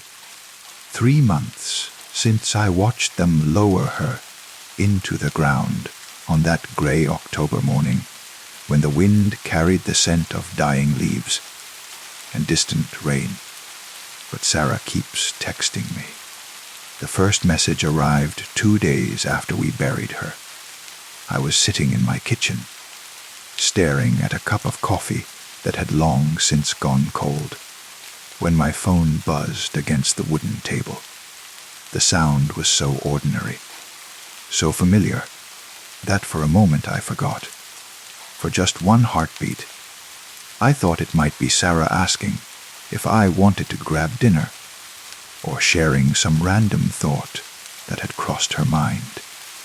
The notification showed her name, her profile picture, that photo from our trip to the coast where her hair caught the sunlight, and her laugh seemed to merge with the sound of waves against rocks.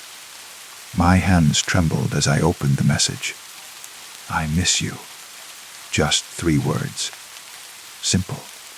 Direct, exactly the kind of thing Sarah would say. She never was one for flowery language or elaborate declarations. She spoke in clear, honest sentences that cut straight to the heart of things. But Sarah was dead. I stared at the screen until the letters seemed to blur and swim. My rational mind offered explanations. Delayed messages. Some glitch in the system. Maybe her old phone had finally died and sent stored drafts. Technology fails in strange ways. There had to be a logical reason. I didn't reply. How do you respond to a ghost? The second message came a week later, in the middle of the night. I woke to the soft ping of a notification. That particular sound my phone makes that I'd associated with Sarah for so long. Half asleep, I reached for the device, squinting as the screen brightened. The silence here is different than I expected. This time, my blood went cold. Those weren't words from some old draft. This was something new, something that spoke of experience, of being somewhere that had qualities, silence with texture and weight. I sat up in bed, fully awake now, my heart hammering against my ribs like a caged bird. I scrolled up through our conversation history. There it was. Months of ordinary exchanges. Plans for dinner, inside jokes, photos of random things that caught her eye. The last message I'd sent her was 3 days before the accident. Running late. Start the movie without me. She'd replied with a simple thumbs up emoji. But now there were these new messages, time-stamped after her death, sitting in our conversation like they belonged there. I called her number. Of course, it went straight to voicemail. Her voice, warm and slightly raspy from the cigarettes she'd promised to quit, filled my ear. Hey, you've reached Sarah. You know what to do. The beep that followed sounded like a question hanging in the dark. I didn't leave a message. The messages continued, arriving with no discernible pattern. Sometimes days would pass in blessed silence. and I'd begin to convince myself it had all been some elaborate mistake, some cosmic glitch that had finally resolved itself. Then my phone would buzz, and there would be another message from Sarah, each one more unsettling than the last. "I can see you from here. You left the kitchen light on again." That message arrived on a Thursday evening while I was washing dishes. I dropped the plate I'd been scrubbing, and it shattered against the ceramic sink with a sound like breaking bones. Soapy water splashed across my shirt as I spun around to look at the kitchen window. The blinds were closed. They'd been closed since the funeral. I couldn't bear the thought of windows, of openings where someone might look in or out. But the light was on. I always left the kitchen light on now. The darkness had become too heavy, too full of possibilities I didn't want to consider. "I know you're reading these. You always read them immediately." She was right. I did read them immediately. The notification would appear, and despite every rational thought screaming at me to ignore it, I would open the message within seconds. It was as if some part of me, some desperate, grieving part, couldn't resist the possibility that somehow, impossibly, Sarah was still there on the other end of that digital connection. I began to document everything. Screenshots, timestamps, exact wording. I created a folder on my laptop called Evidence, and stored each message like a detective building a case. But a case for what? And who would believe me? I considered blocking her number, but the thought filled me with a panic I couldn't explain. What if she was somehow, somewhere, trying to reach me? What if these messages were real, and blocking her would be like hanging up on someone trapped in a well, screaming for help? The guilt of that possibility was worse than the fear. Do you remember the song I used to hum while cooking? I still hum it. That message made me cry. Not just cry. I broke down completely, sobbing in a way I hadn't since those first raw days after the accident, because I did remember. She would hum this old jazz standard, something her grandmother had taught her, while she moved around the kitchen. She'd hum it while chopping vegetables, while waiting for water to boil, while cleaning up after dinner. It was such a small thing, such an ordinary detail of our life together. But how could a glitch, a delayed message, a technical malfunction, reference something so specific and present tense? I started researching. Late into the night, I would scroll through forums and articles about digital communication after death. There were services, I learned, that could send scheduled messages. Maybe Sarah had set something up before the accident, some romantic gesture gone wrong. But the timing was all wrong, and the content spoke of ongoing experience, of a consciousness observing and remembering and existing somewhere I couldn't follow. I watch you sleep sometimes. You twist the sheets into knots now.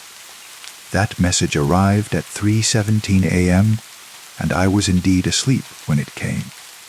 The soft ping woke me from a dream I couldn't quite remember. Something about water and distant voices. I read the message in the blue glow of the screen, and every muscle in my body tensed.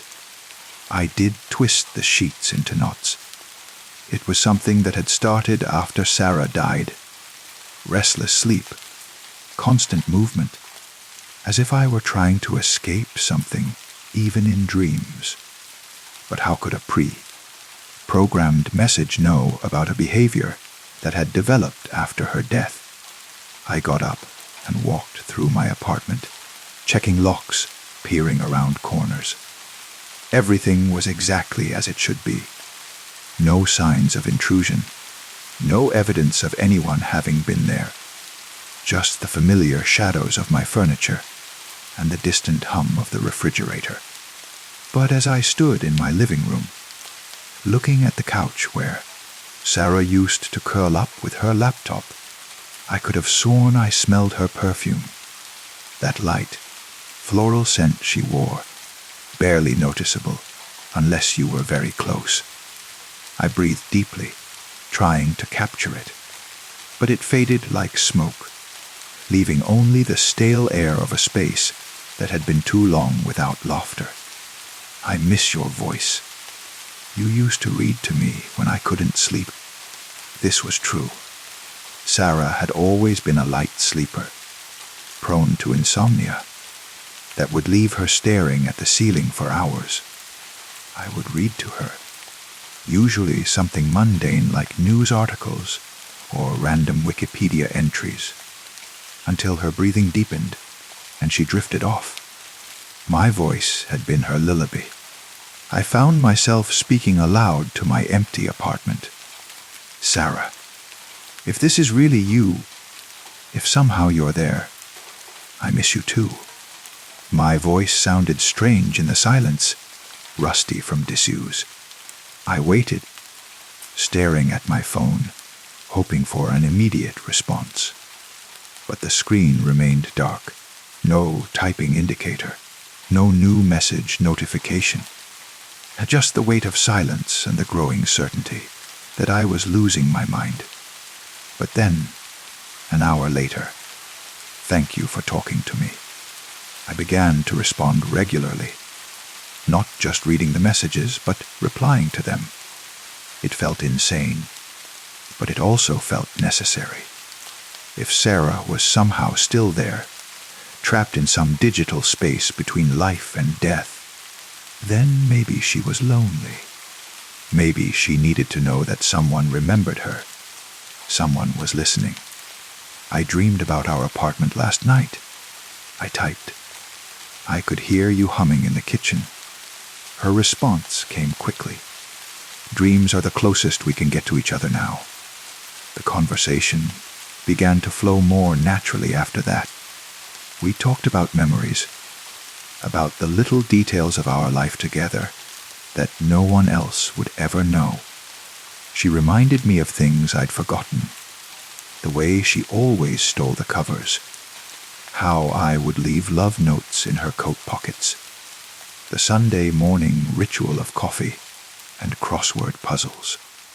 But there were disturbing elements, too, references to her current existence that painted a picture of something that wasn't quite life and wasn't quite death. The others here don't understand why I need to talk to you. They've let go of the world above. Others, I typed back, my hand shaking. The ones who died alone. They adapted faster. I stopped sleeping well. Every notification made me jump. Every buzz of my phone sent adrenaline shooting through my system. But I couldn't stop reading the messages, couldn't break the connection. Sarah had become my addiction, my digital haunting, and I was terrified of what would happen if the messages stopped coming. Friends began to worry.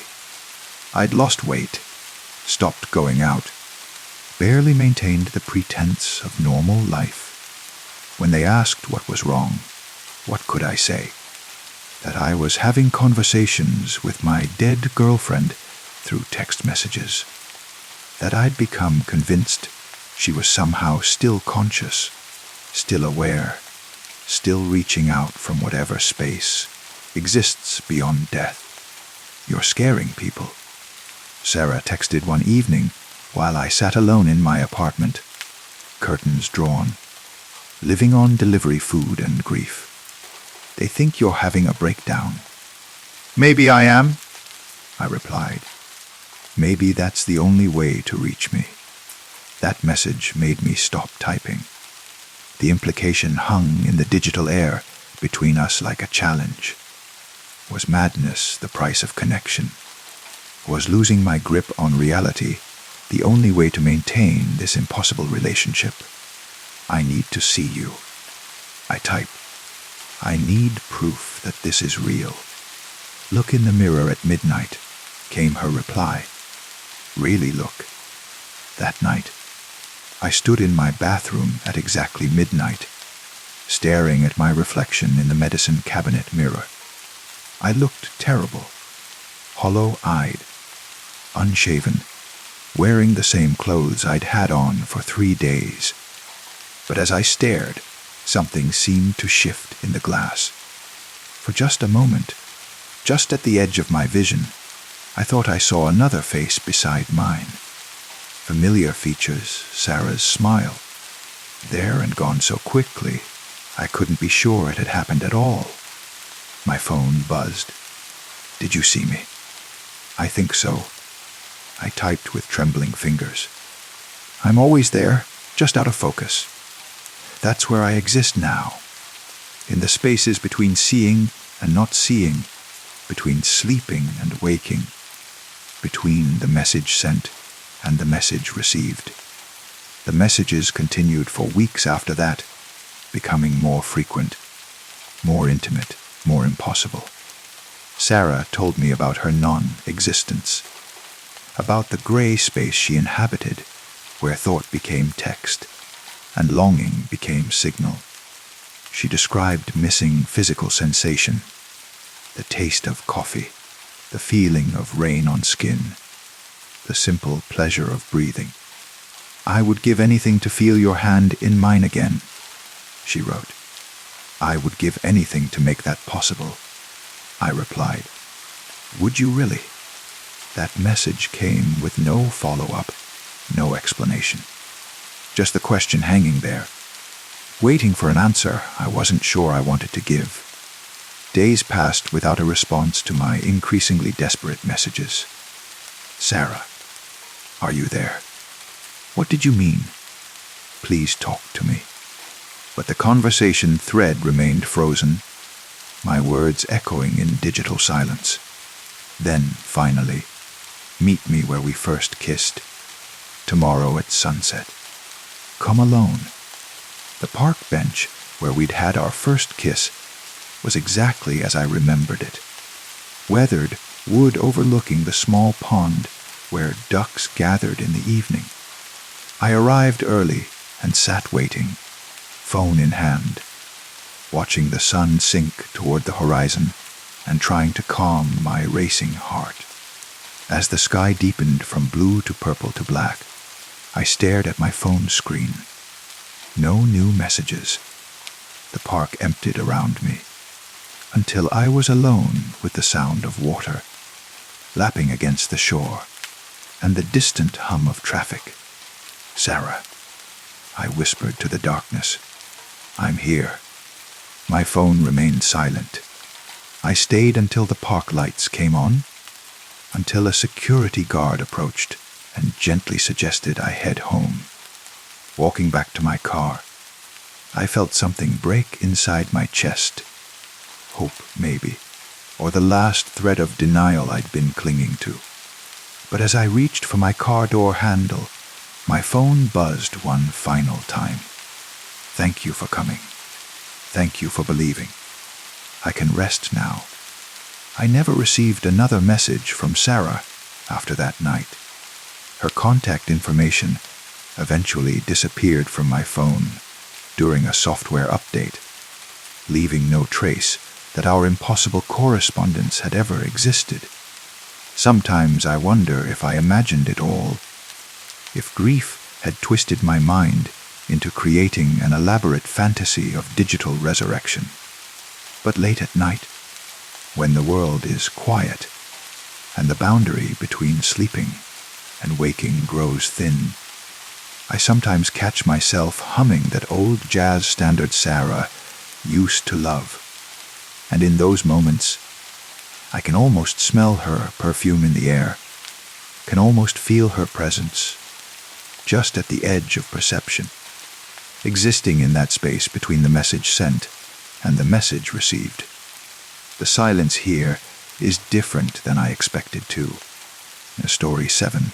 The cardboard box sat in the corner of my grandmother's attic for 3 days before I found the courage to open it.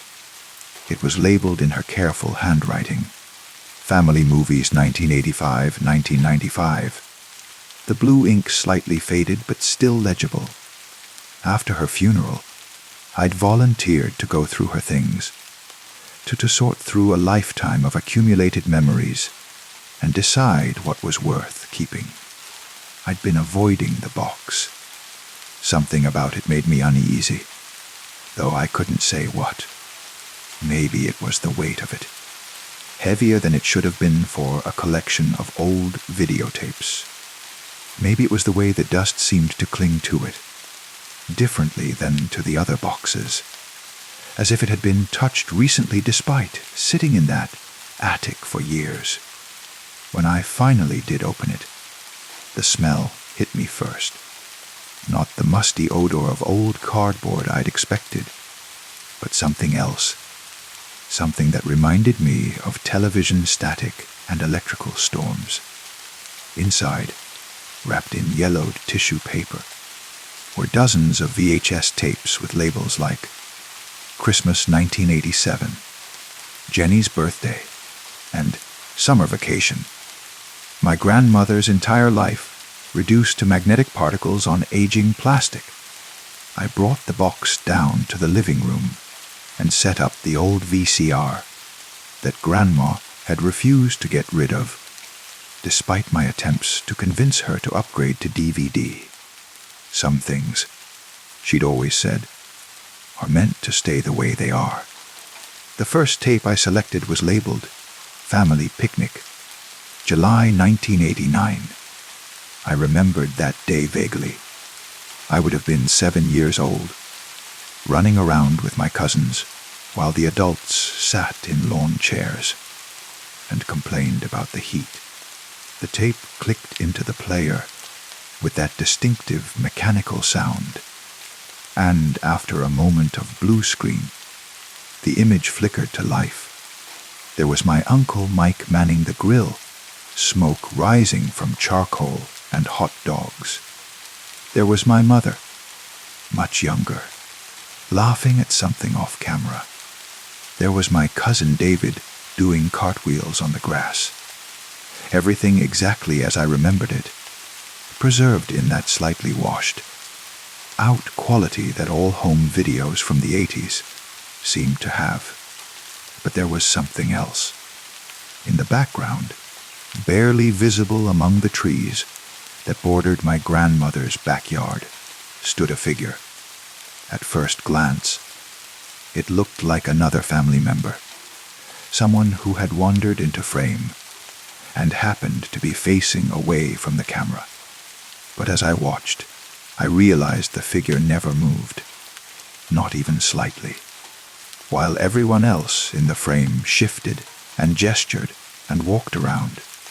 This person remained absolutely still, like a statue placed among the living. I rewound the tape and watched again. The figure was still there, a dark silhouette against the green backdrop of summer trees. I paused the video, but the quality was too poor to make out any details. Just a person-shaped shadow that seemed to absorb light rather than reflect it. Strange, but not alarming. Old home videos were full of odd artifacts. Random people who'd wandered into frame. Visitors whose names had been forgotten over the years. I ejected the tape and selected another one. Christmas Morning, 1990. The familiar chaos of Christmas morning unfolded on screen. Children tearing through wrapping paper. Adults nursing coffee and trying to keep track of who gave what to whom. The camera panned across the living room, capturing my grandmother's careful decorating and the towering tree in the corner. And there, visible through the window behind the tree, was the figure again. This time it stood in the front yard, motionless among the snow-covered lawn ornaments. Same dark silhouette, same absolute stillness. I felt a chill run down my spine that had nothing to do with the winter scene on screen. I fast-forwarded through the entire tape, watching the figure remain frozen in place while the world moved around it, even when the camera angle changed. When the operator moved to different parts of the room, the figure was always visible somewhere in the frame, sometimes through windows, sometimes reflected in mirrors, sometimes just at the edge of the screen like a smudge on the lens. But it was never a smudge. It was too detailed, too human-shaped, too deliberately positioned to be anything but intentional. I spent the rest of the afternoon going through tape after tape, and the pattern held. Every single recording contained the figure, always in the background, always perfectly still, always watching. Birthday parties, holiday gatherings, random Sunday afternoons. It didn't matter the occasion. The figure was there, a constant observer in my family's most intimate moments. The strangest part was that no one in the videos ever seemed to notice it. Not once did anyone turn to look at it, point it out, or acknowledge its presence in any way. Children played within feet of it, without seeming to see it. Adults walked past it, as if it were invisible. Only the camera captured it, preserved its watching presence on magnetic tape. As the sun began to set outside my grandmother's house, I found myself becoming obsessed with finding some explanation. I examined the tapes themselves, looking for signs of tampering or double exposure. I cleaned the VCR heads, adjusted the tracking, tried everything I could think of to make the figure disappear. But it remained constant, unchanging, undeniably there. I called my mother that evening, trying to keep my voice casual. "Mom, do you remember anything unusual about Grandma's old home movies?" "Unusual how?" she asked. "I don't know. Anyone who might have been staying with her. Someone who was always around, but maybe camera shy." There was a pause. "Why do you ask?" I couldn't bring myself to explain about the figure. It sounded too crazy, too much like the beginning of a ghost story that would end with my mother suggesting, "I see someone professional, just curious. Some of the people in the videos, I don't recognize them." "Well, your grandmother knew a lot of people, and she was always inviting strays over for holidays. You know how she was." I did know how she was. Grandma had never met a lonely person she couldn't adopt, at least temporarily. Her dinner table had always been open to anyone who needed a meal or just someone to talk to. But this figure never sat at the table, never participated in the gatherings. It just watched. That night, I dreamed about the videotapes. In my dream, I was watching the Christmas morning footage again, but this time the figure in the yard was moving. Slowly, almost imperceptibly, it began to turn toward the camera. I wanted to stop the tape, to look away, but I was frozen in place, a force to watch as the dark silhouette gradually revealed its face. But there was no face, just smooth darkness, where features should have been, like looking into a hole cut out of reality. I woke with my heart hammering, sheets soaked with sweat. The dream had felt more real than memory, more vivid than the waking world. I could still smell that electrical storm scent, could still hear the soft static hiss of the old VCR. Unable to get back to sleep, I went downstairs and put in another tape. Jenny's graduation, June 1992. My cousin Jenny receiving her high school diploma. The whole family crowded into the school auditorium. And there, in the back row of the bleachers, sat the figure. A same perfect stillness, same dark silhouette, same sense of patient watching. But this time, I noticed something new. The figure cast no shadow. Everyone else in the auditorium had normal shadows falling behind them from the overhead lights, but the space around the figure remained uniformly bright, as if it existed outside the normal rules of light and physics. I spent the next several hours going through every tape in the box, taking notes, trying to find some pattern or explanation. The figure appeared in every recording, but its position seemed random. Sometimes it was close to the main action, sometimes far away. Sometimes it was clearly visible, sometimes barely noticeable unless you knew to look for it. But it was always there, always watching, always perfectly still. The more I watched, the more convinced I became that the figure was aware of being recorded. There was something intentional about its positioning, something that suggested it wanted to be captured on film. But why? And what was it waiting for? On the third night, I found a tape labeled simply Miss, in my grandmother's handwriting. Unlike the others, this one had no specific date or occasion noted. I slipped it into the VCR with trembling hands, not sure what I expected to see, but knowing it would be important. The footage was different from the family gatherings and celebrations. These were random moments. My grandmother watering her garden, reading in her favorite chair, cooking dinner alone. Intimate, solitary moments that felt almost invasive to watch. But the figure was there too, visible through windows, reflected in mirrors, always at the periphery of these quiet scenes. And for the first time, I began to notice how my grandmother occasionally glanced in its direction. Not directly, never directly, but sideways glances, the kind you might give to someone you're pretending not to notice.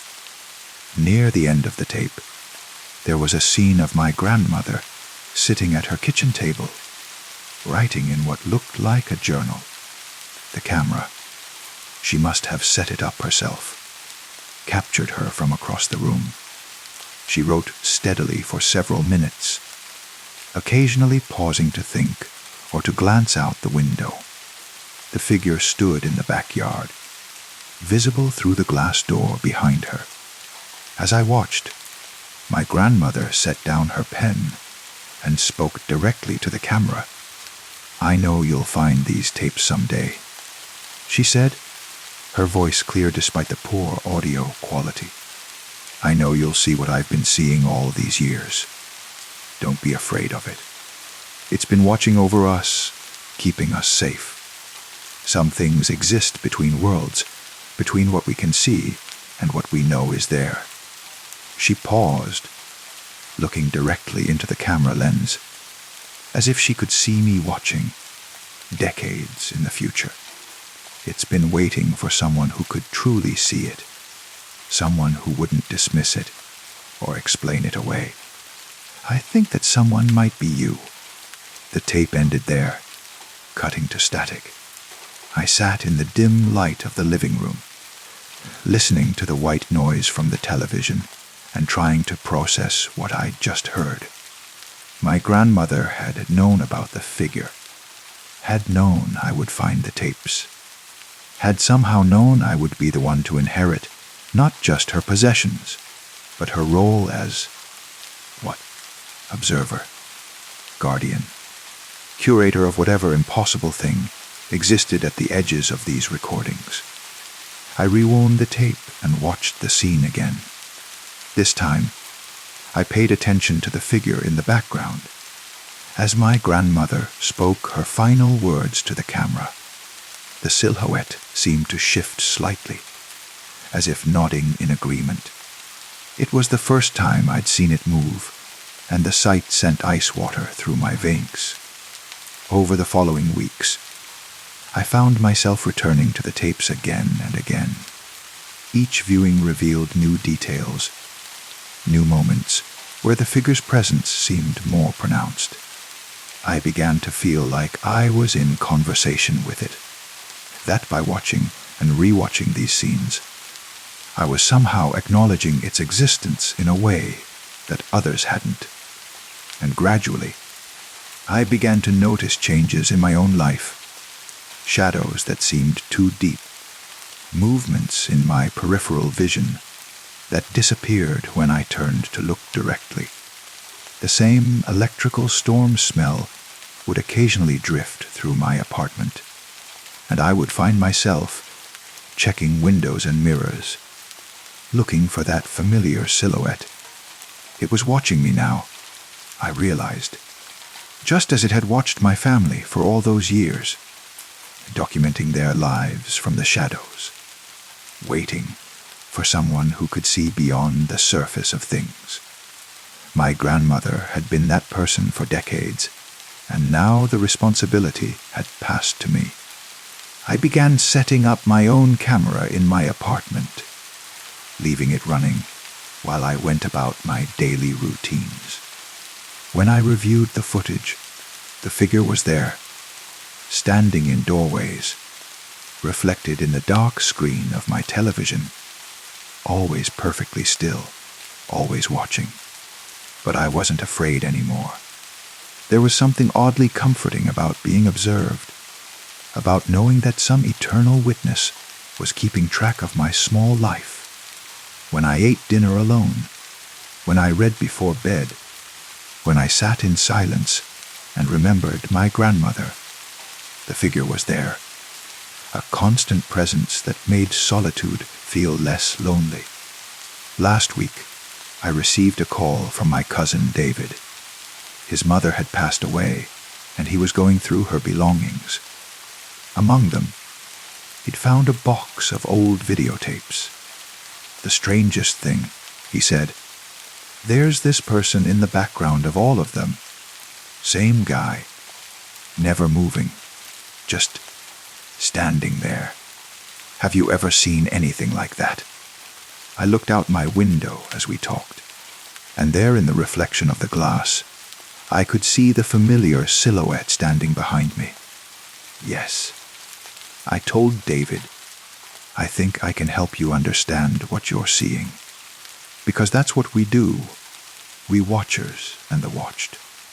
We pass the knowledge along from one generation to the next, keeping alive the understanding that some things exist in the spaces between frames, in the pause between one moment and the next, and late at night, when I'm reviewing my own footage, I sometimes think I can see new figures beginning to appear at the edges of the frame, fainter than the first, barely visible, but there, waiting their turn to be seen, to be acknowledged, to join the silent congregation of those who watch from the shadows.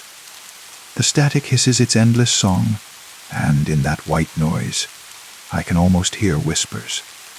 Stories of other watchers, other families, and other collections of tapes waiting in attics and basements around the world.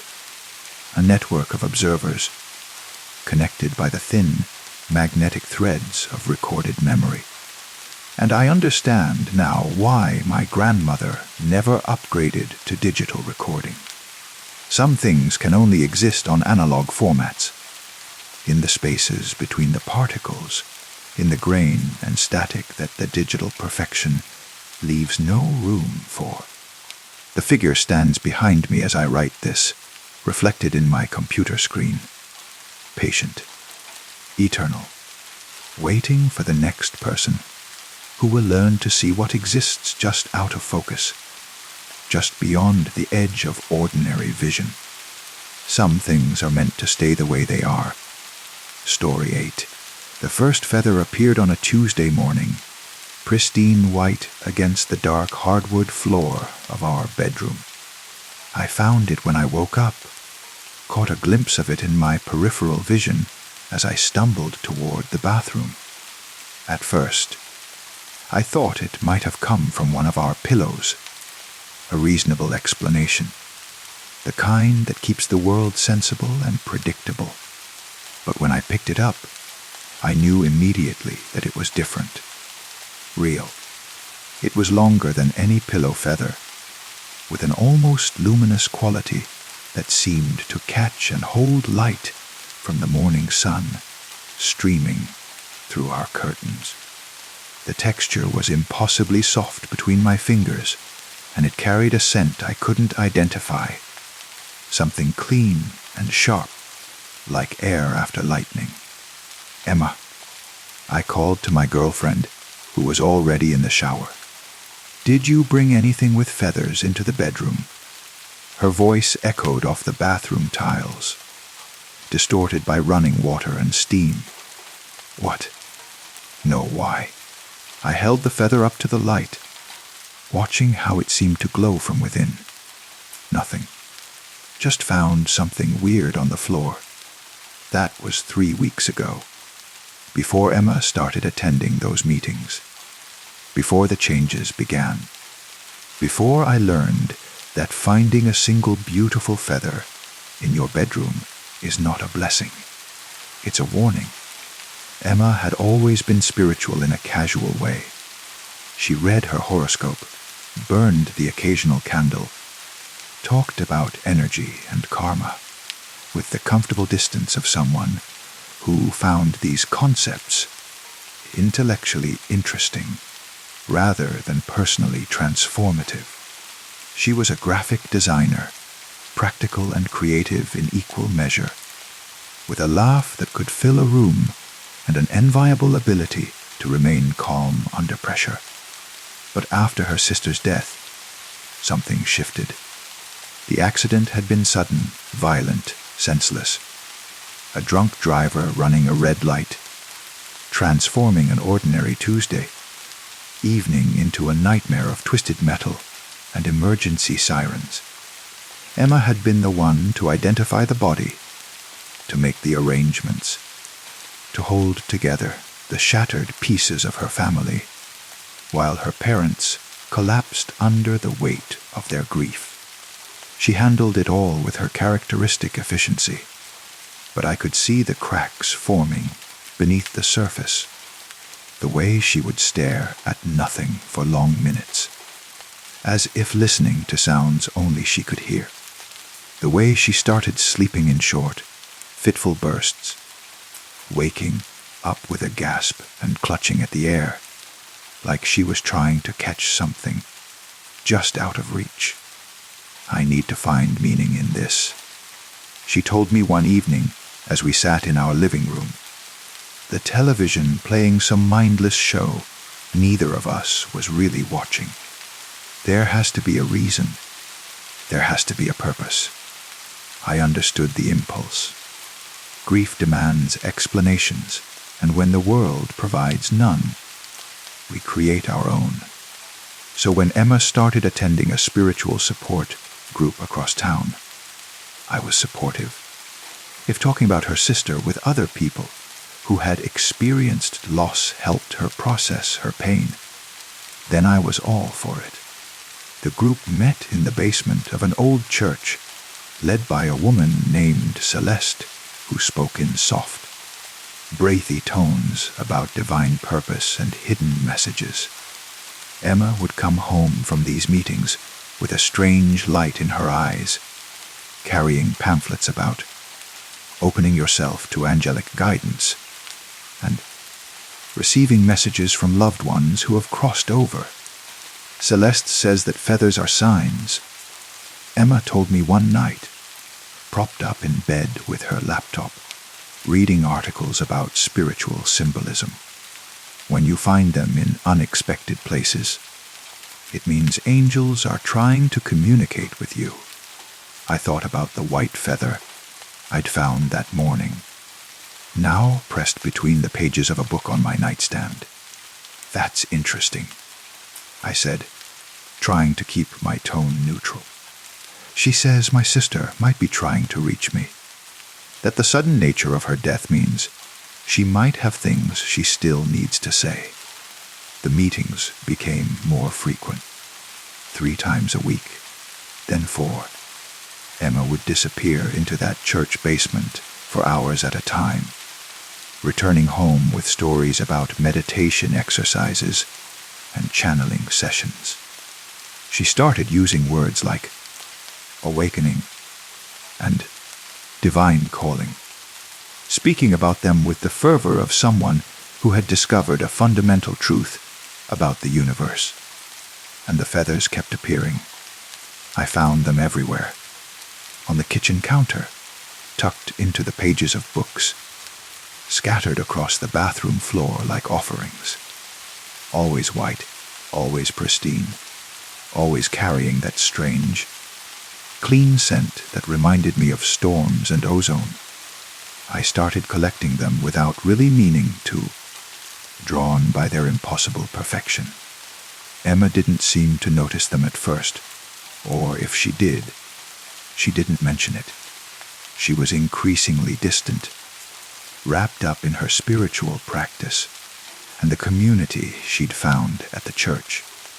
She would spend hours in what she called contemplative prayer, sitting cross, legged on our bedroom floor with her eyes closed and her lips moving in silent conversation. It was during one of these sessions that I saw the first feather fall. I had been reading in bed, trying not to disturb Emma's meditation, when I noticed something drifting down from the ceiling, slow and deliberate, like snow falling in still air. The feather landed softly on Emma's shoulder, and she didn't react at all, as if she couldn't feel its weight. I blinked hard, sure that I was seeing things. Feathers don't just materialize out of empty air. There had to be a rational explanation. A bird outside the window, a draft carrying debris from somewhere else. Anything other than the impossible thing my eyes insisted they were witnessing.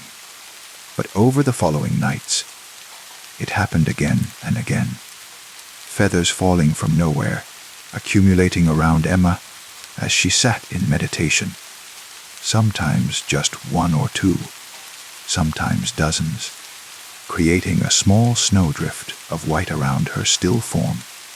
The strangest part was her reaction, or lack thereof. She never seemed to notice them, never mentioned finding feathers all over our apartment, never questioned where they were coming from.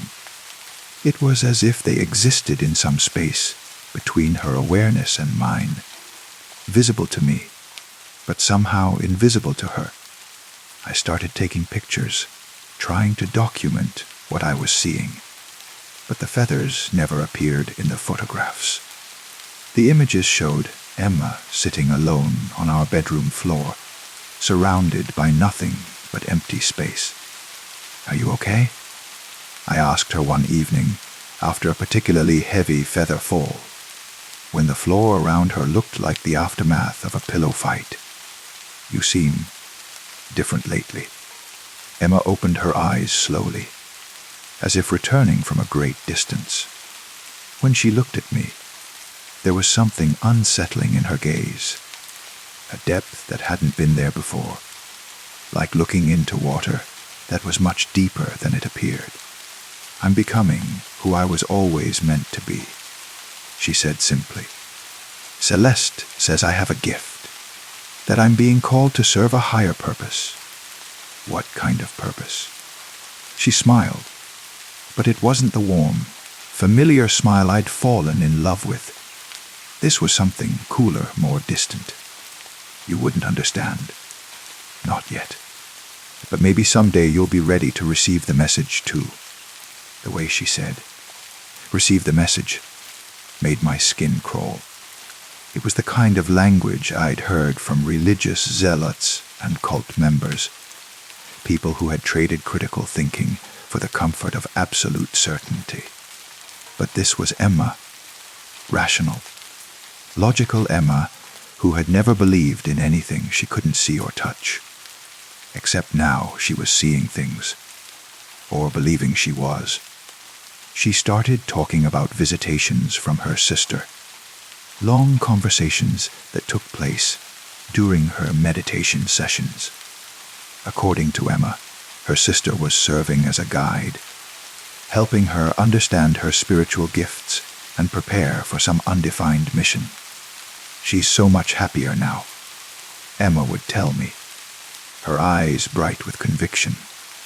Death isn't an ending. It's just a transformation. She can see things so much more clearly from where she is now.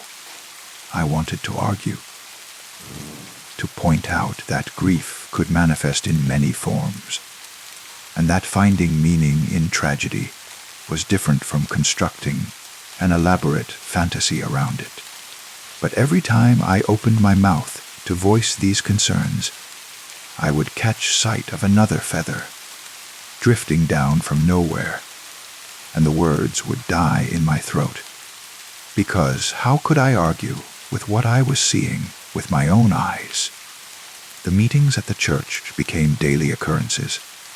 Emma would leave in the afternoon and not return until late at night, her clothes smelling of incense and that strange, clean scent I'd come to associate with the feathers. She stopped eating regular meals, sustaining herself on what she called spiritual nourishment and the occasional piece of fruit. Her body began to change.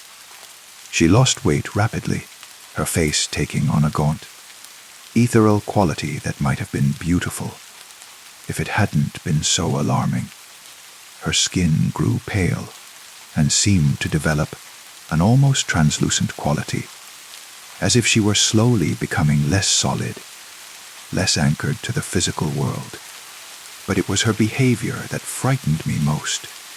She stopped sleeping in our bed, choosing instead to spend her nights sitting on the floor in meditation pose, surrounded by ever increasing numbers of feathers. I would wake in the morning to find her, exactly as I'd left her the night before, perfectly still, her breathing so shallow it was barely perceptible. Sometimes I would catch her talking to empty air, carrying on animated conversations with invisible participants. When I asked who she was speaking to, she would look at me with that unsettling smile and say, "The council. They're helping me prepare." Prepare for what? My ascension. The word sent chills down my spine. I'd heard it before, in documentaries about religious cults and mass suicides. It was the kind of language that preceded tragedy, the rhetoric of people who had convinced themselves that death was just another form of spiritual evolution. I tried to contact her parents, her friends, anyone who might help me understand what was happening to the woman I loved. But Emma had systematically distanced herself from everyone in her life who wasn't part of her spiritual community. When I called her mother, she broke down crying. She won't talk to us. Her mother sobbed into the phone. She says we're too earthbound to understand her journey. She says she'll contact us after her transformation is complete. I wanted to drag Emma to a doctor, to a therapist, to anyone who could help her see that she was losing touch with reality. But how do you force someone to seek help when they believe their delusions are divine revelations? And how do you argue with something that defies all logic and explanation? Because the feathers were undeniably real. I could touch them, smell them, feel their impossible softness between my fingers. They accumulated in our apartment like snow, gathering in corners and under furniture, creating drifts of white that no amount of cleaning could permanently eliminate. I started researching online, looking for explanations for other people who had experienced similar phenomena. I found stories of religious ecstasy, of saints and mystics who claimed to manifest physical signs of their spiritual experiences. But I also found accounts of psychological breaks, of grief, induced psychosis that could create shared delusions between partners. Was I losing my mind too? Was I so desperate to understand Emma's condition that I had started hallucinating along with her? The doubt was almost worse than the fear. One night, I woke to find Emma standing at our bedroom window, completely naked, her arms outstretched, as if she were embracing the darkness outside. Feathers fell around her like gentle rain, more than I had ever seen before, creating a thick carpet of white on the floor. "Emma," I whispered. She turned to look at me, and for a moment, I didn't recognize her. Her face had taken on an otherworldly quality, her skin so pale it seemed to glow in the moonlight. Her eyes were wide and unfocused, as if she were seeing something far beyond the confines of our bedroom. "They're calling me," she said, her voice distant and dreamy. "Can you hear them? The angels are singing." I listened, straining to hear whatever she was hearing. But there was only silence, the kind of deep, that oppressive quiet that comes in the small hours of the morning when the world holds its breath. "I don't hear anything," I said. "You will," she replied, "when it's time, when you've learned to let go of your earthly attachments." She began to sway slightly, as if moved by music only she could hear. The feathers continued to fall, and I noticed something that made my blood run cold. They weren't just falling randomly anymore. They were forming patterns around her, creating intricate designs on the floor that looked almost like symbols, like some kind of sacred geometry. "Emma, you need help?" I said, my voice cracking with desperation. "This isn't normal. This isn't healthy." So she laughed, a sound that was both beautiful and terrifying. "Normal. I'm being transformed into something divine, and you want me to be normal. I want you to be safe. I want you to be sane." Her expression hardened, and for a moment, I saw a flash of the old Emma, the woman who could cut through bullshit with surgical precision. "You think I'm crazy," she said. "I think you're grieving. I think you're processing trauma in a way that what? That threatens your narrow little view of reality." She gestured to the feathers surrounding her, and I realized with growing horror that they were beginning to move. Not falling anymore, but swirling around her in slow, deliberate spirals, as if caught in some invisible current. "Explain this," she demanded. "Explain how I'm manifesting physical matter from pure spiritual energy. Explain how I'm channeling messages from the divine realm. Use your precious logic and reason to make sense of what you're seeing." I couldn't.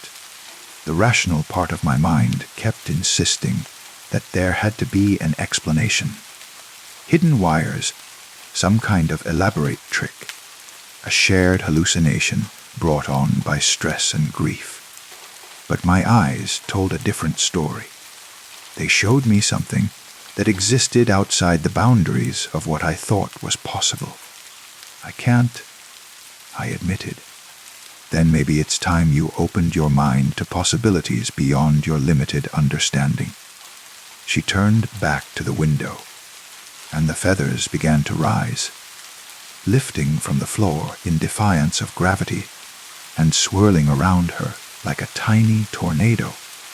They moved with purpose, with intelligence, as if they were alive. "Tomorrow night," Emma said without looking at me, "I'll be ready for the final stage. Celeste says the angels have prepared a place for me in the divine realm. I won't need this earthbound form anymore."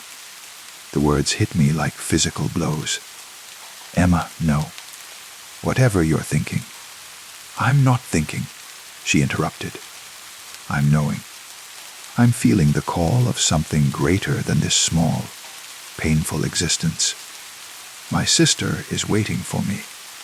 The angels are waiting for me. She turned back to face me, and I saw tears streaming down her face.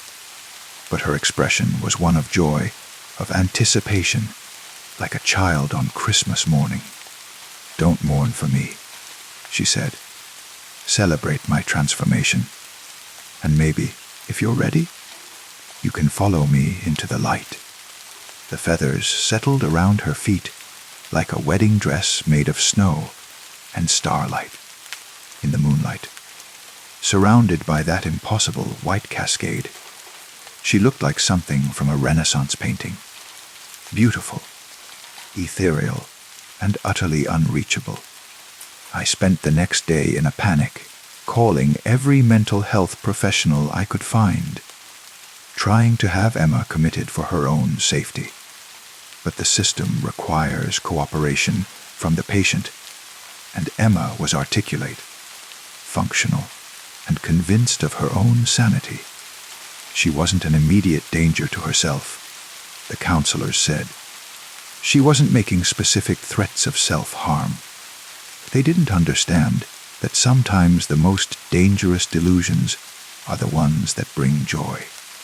That evening, I came home to find candles lit throughout our apartment, and the air thick with that familiar, clean scent. Feathers covered every surface, the furniture, the walls, even the ceiling, as if some massive bird had molted in our living space.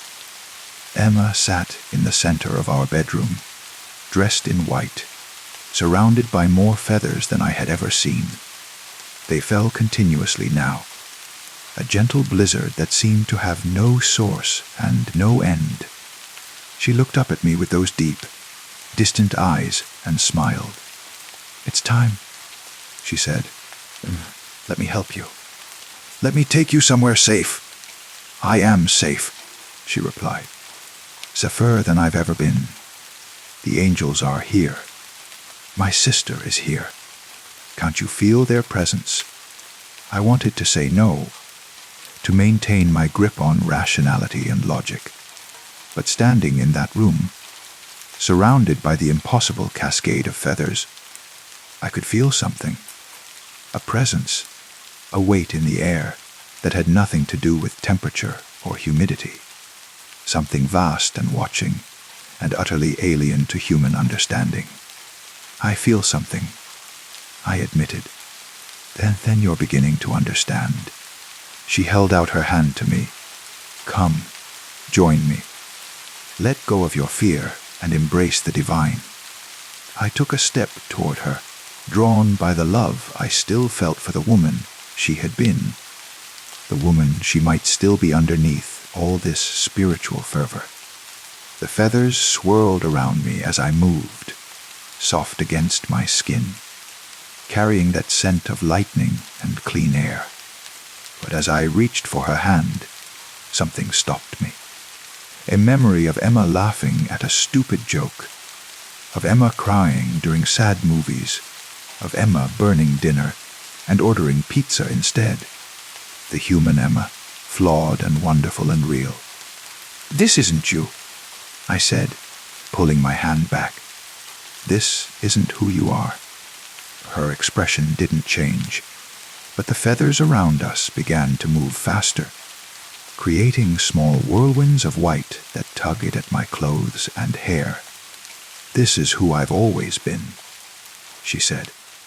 "I just needed to remember. You're Emma Patterson. You design websites for small businesses. You hate mushrooms and love disaster movies. You cry every time you watch The Notebook, even though you think it's manipulative. You're not an angel. You're not divine. You're human." For just a moment, something flickered in her eyes. Doubt, maybe, or recognition. The feathers slowed their frantic dance, settling gently around us like snow. "I was human," she whispered, "but humans suffer. humans die. Humans lose the people they love and can't do anything to bring them back. And that's what makes us human, I said. The pain, the loss, the way we keep going anyway. She shook her head, and the feathers began to rise again, lifting from the floor in spirals that grew tighter and more intense. I don't want to be human anymore, she said. I want to be with my sister. I want to be somewhere where nothing ever ends, where love is eternal and pain doesn't exist. Emma. But she was already changing. Not physically. She still looked like herself, still had the same face and body I had loved for 3 years. But there was something else happening, something I could feel more than see.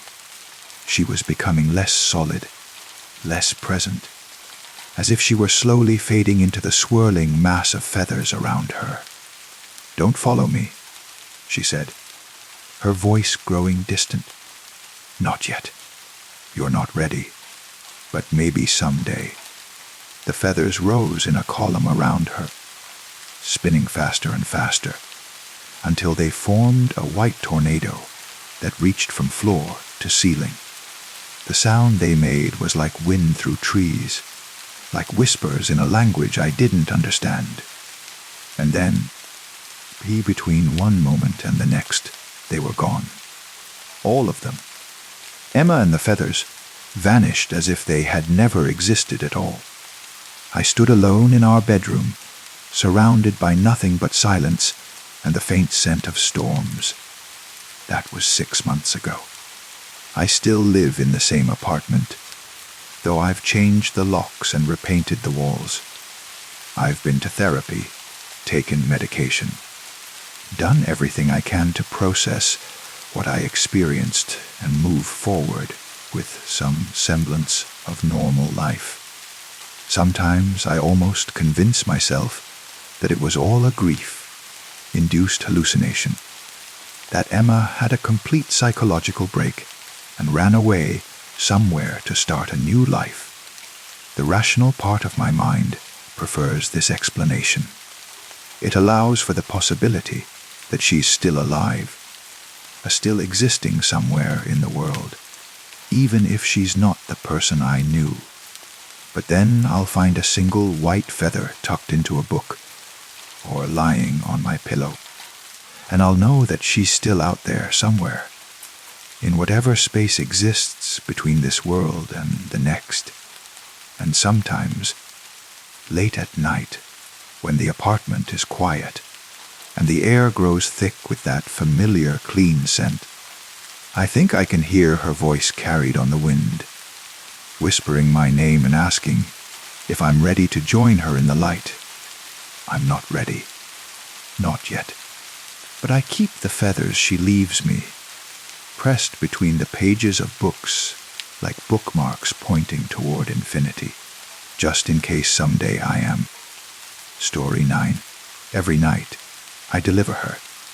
Every night, I hold her perfect, warm weight in my arms and feel the fierce, overwhelming love that comes with new life. Every night, she looks up at me with dark eyes that seem to hold ancient wisdom, and I whisper promises about the future we'll share together. And every morning, I wake up alone. The dreams started 3 months ago, just after my 34th birthday. At first, they seemed like nothing more than anxiety dreams about a biological clock I'd been ignoring for years. I was single, focused on my career as a pediatric nurse, convinced that motherhood was something that might happen someday, but wasn't a priority right now. But these dreams were different. They weren't vague anxieties or symbolic representations of my subconscious desires. They were detailed, vivid, completely consistent experiences that felt more real than my waking life. In the dreams, I'm always in the same hospital room, room 314 at Mercy General, though I've never worked at Mercy General. I've been at Children's Hospital for 8 years. The room is painted a soft yellow, with morning sunlight streaming through gauze curtains, and the distant sound of traffic filtering in from the street below. I'm in labor, but it doesn't hurt. There's pressure, intensity, the overwhelming sensation of my body doing exactly what it was designed to do, but no pain. I can hear myself breathing in the measured rhythm they teach in birthing classes I've never taken, and I can feel hands on my shoulders, supportive, gentle, belonging to people whose faces I can never quite see. The delivery is swift and smooth. One moment I'm pushing, focused entirely on the task at hand, and the next moment she's here, 7 pounds 4 ounces, 20 inches long, a head of dark hair, and those impossibly wise eyes that seem to see straight through to my soul. She's beautiful. Someone says, a voice I recognize but can't place. Perfect in every way. They place her on my chest, and the feeling is indescribable. Complete. Like every moment of my life up to this point has been preparation for this single instant of connection. Her tiny hand curls around my finger with surprising strength, and I know with absolute certainty that I would do anything, sacrifice anything to protect this perfect little person. What's her name? Someone asks. Luna, I say without hesitation, though I've never particularly liked that name in my waking life. Her name is Luna. The dream continues for hours, or what feels like hours. I hold her, feed her, count her tiny fingers and toes. I memorize the curve of her ears, the way her mouth moves when she sleeps, the sound of her breathing. Every detail burns itself into my memory with photographic clarity, and then I wake up. The first few times, I dismissed it as nothing more than particularly vivid dreams brought on by my work environment. As a pediatric nurse, I'm surrounded by children all day. I see new mothers bonding with their babies, witness the raw emotion and overwhelming love that comes with birth. It made sense that my subconscious would process these experiences in dream form.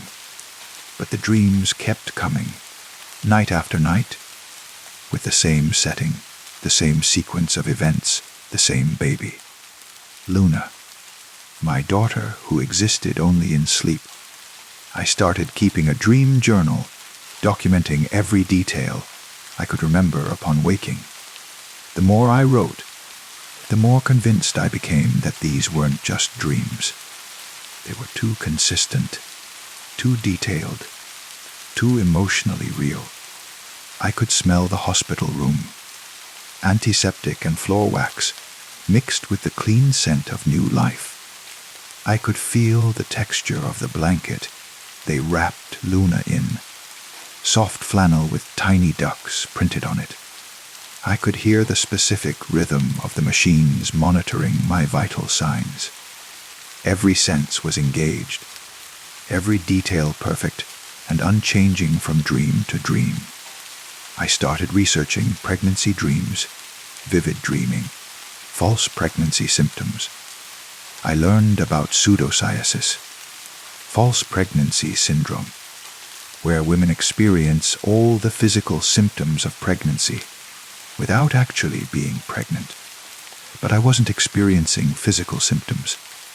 I felt fine during the day, completely normal. It was only at night, in my dreams, that I became a mother.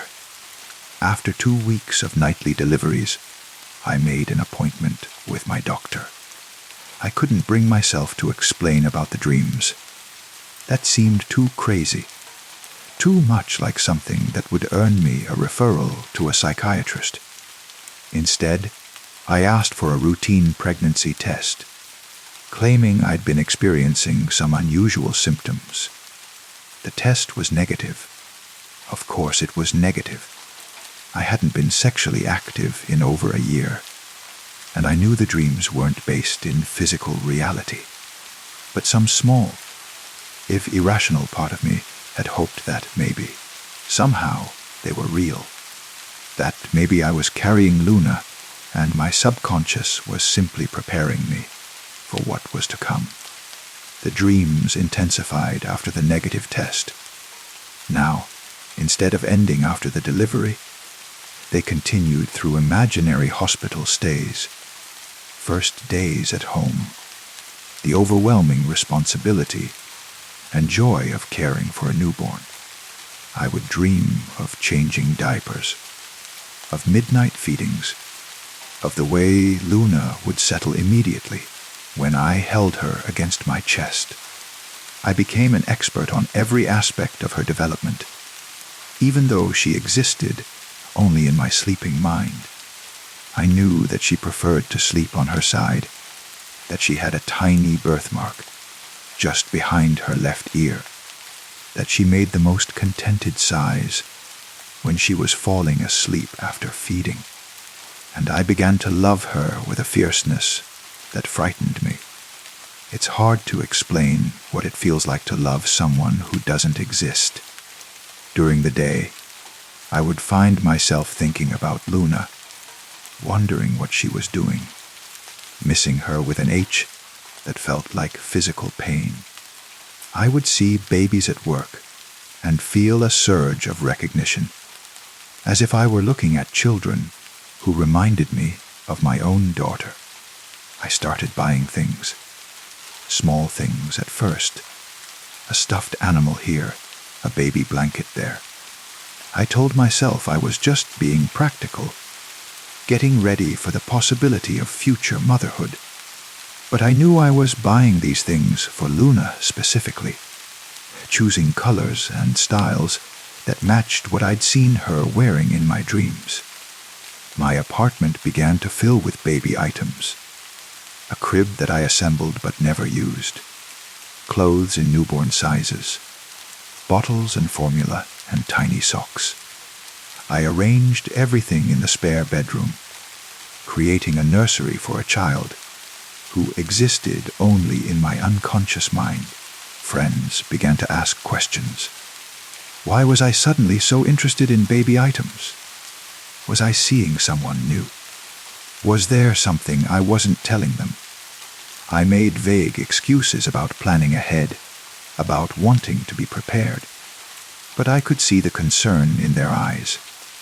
The truth was, I was losing the ability to distinguish between my dream life and my waking life. The hours I spent with Luna felt more real, more meaningful than anything that happened during the day. I began to resent having to wake up, to leave her behind in whatever space dreams occupy when we're not experiencing them. I started taking sleeping pills to extend the dreams, to spend more time with Luna. I would take them earlier and earlier in the evening, sometimes as soon as I got home from work, desperate to return to that hospital room where my daughter waited for me. The pills worked to an extent. The dreams became longer, more detailed, more immersive. But they also began to change in disturbing ways. Sometimes, in the extended dreams, Luna would cry inconsolably, and nothing I did could comfort her. I would pace the hospital room, rocking her, singing lullabies, but her cries would only grow louder and more desperate. In these dreams, the nurses and doctors who had seemed so supportive would fade away, leaving me alone with a child I couldn't soothe. What's wrong with her? I would ask the empty room, but no one would answer. Other times, Luna would be completely still and silent, so still that I would panic, checking for breathing, for a heartbeat, for any sign of life. In these dreams, she would feel cold in my arms, heavier than she should be, and I would realize with growing horror that something terrible had happened while I wasn't paying attention. The worst dreams were the ones where Luna would look at me with those dark, knowing eyes and speak in a voice far too mature for a newborn. "Why don't you come find me?" she would ask. "Why do you only visit me here? I don't know where you are." I would reply, my dream, self-accepting this impossible conversation as perfectly normal. "I'm waiting for you," she would say. "I've been waiting for so long." I began to research hospitals in my area, looking for room 314 at any facility called Mercy General. I found 3 hospitals with that name within a 50-mile radius, and I visited each one, asking to see their maternity wards. None of them had a room 314 that matched the one in my dreams. But at the 3rd hospital, an older nurse in the maternity ward looked at me strangely when I described the room I was looking for. "Yellow walls?" she asked. "Gauze curtains? East-facing window?" "Yes," I said, my heart racing. "Do you know that room?" "We had a room like that," she said slowly. "Room 3014. But we renovated the maternity ward 5 years ago. That room doesn't exist anymore." "What happened to it?" She shrugged. "It's part of a larger suite now." "Why do you ask?" I couldn't explain about the dreams without sounding insane. Instead, I mumbled something about looking for a place where a friend had given birth and left quickly. But that night, the dream was different. Instead of the familiar yellow room, I found myself in a larger, modern suite with blue walls and fluorescent lighting. Luna was there, but she looked older, less like a newborn and more like a toddler. She stood beside the hospital bed, watching me with those same dark eyes. "You found it," she said in her impossible, too mature voice. "But it's too late now. I've grown up without you." I woke up crying, filled with a sense of loss so profound it felt like physical pain. For the first time since the dreams began, I didn't want to go back to sleep. The thought of seeing Luna as anything other than the perfect newborn I'd been caring for in my dreams was unbearable. But I couldn't stay awake forever. The sleeping pills had created a dependency, and my body craved the deep sleep they provided. When I finally did drift off, nearly 36 hours later, Luna was waiting for me. She was older still now, maybe 3 or 4 years old, standing in what looked like a playground. She had pigtails and was wearing a yellow dress I'd never seen before. "Mommy," she called, running toward me with her arms outstretched. I knew you'd come back. The word "mommy" hit me like a physical blow. In all my dreams of her infancy, she'd never spoken, never called me anything. But now, hearing her claim me as her mother, I felt that fierce protective love surge through me again, stronger than ever. "I'm sorry I was away," I said, kneeling down to her level. "I'm sorry I left you alone." "It's okay," she said, wrapping her small arms around my neck. "But you can stay now, can't you? You can stay with me forever." The dream playground began to shift and blur around us. Other children appeared, playing on swings and slides that seemed to stretch impossibly high into a sky that was simultaneously day and night. The sound of their laughter echoed strangely, as if it were coming from very far away. "Where are we?" I asked Luna. "The place where children go when their mommies can't find them," she said matter-of-factly. "The place where we wait." "Wait for what?" "For our families to come get us."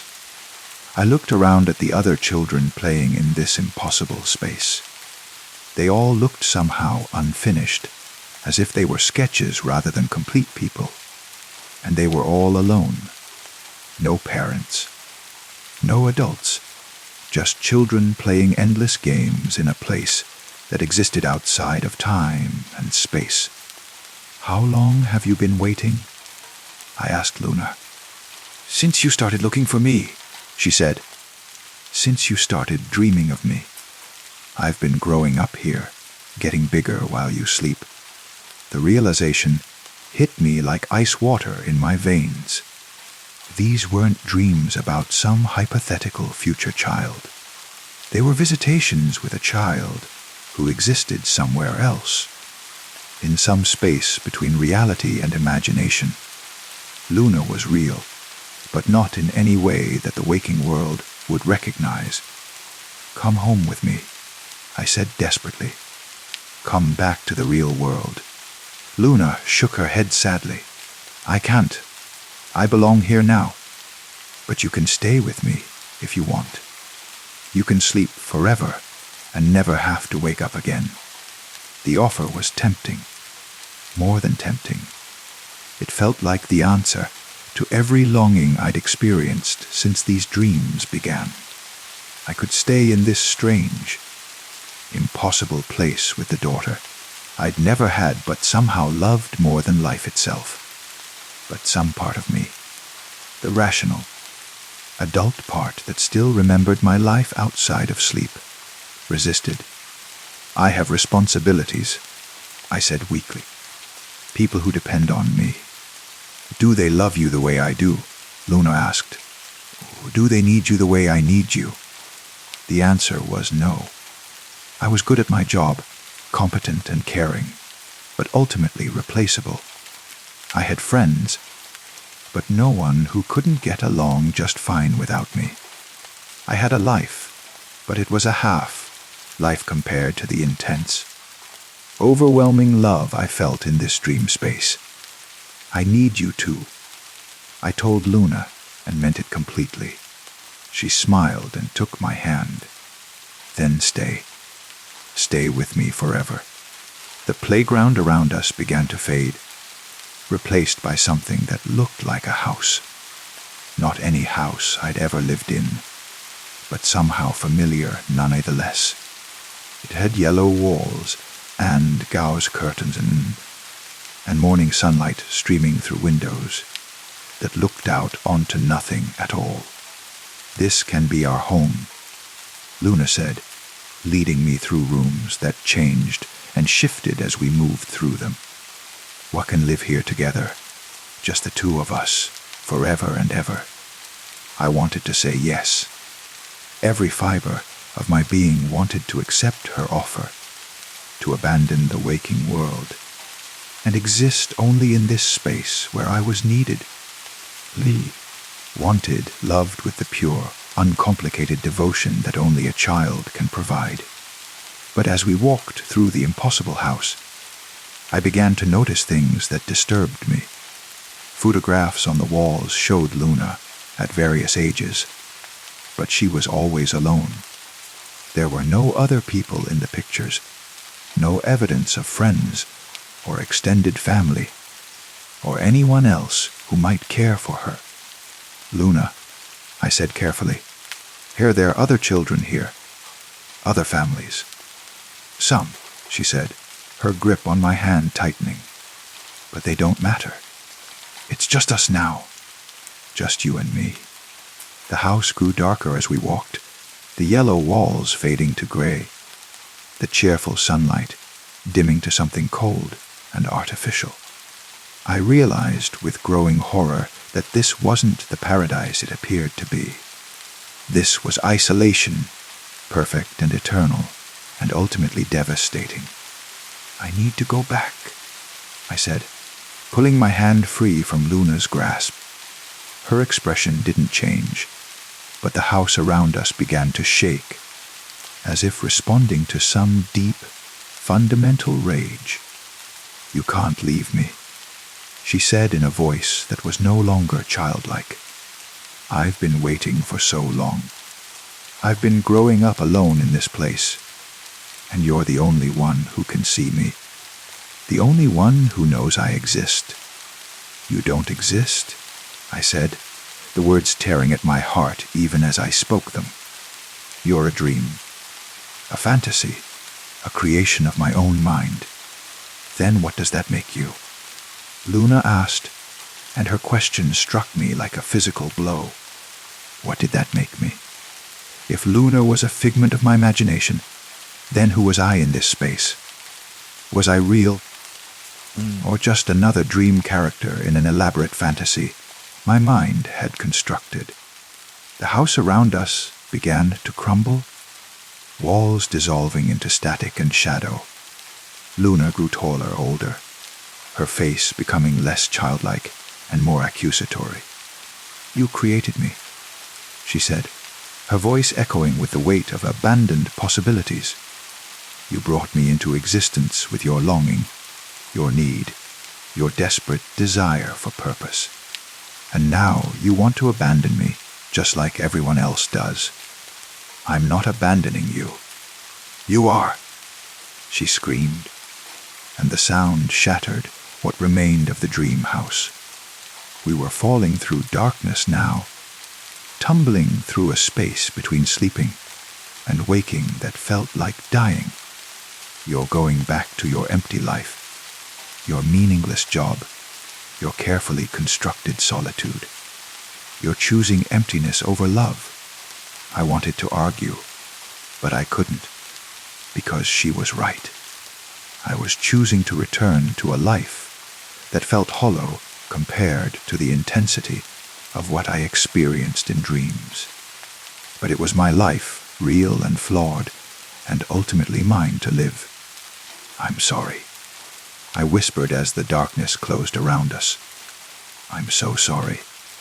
I woke up in my own bed, tears streaming down my face, filled with a sense of loss so profound it felt like grief.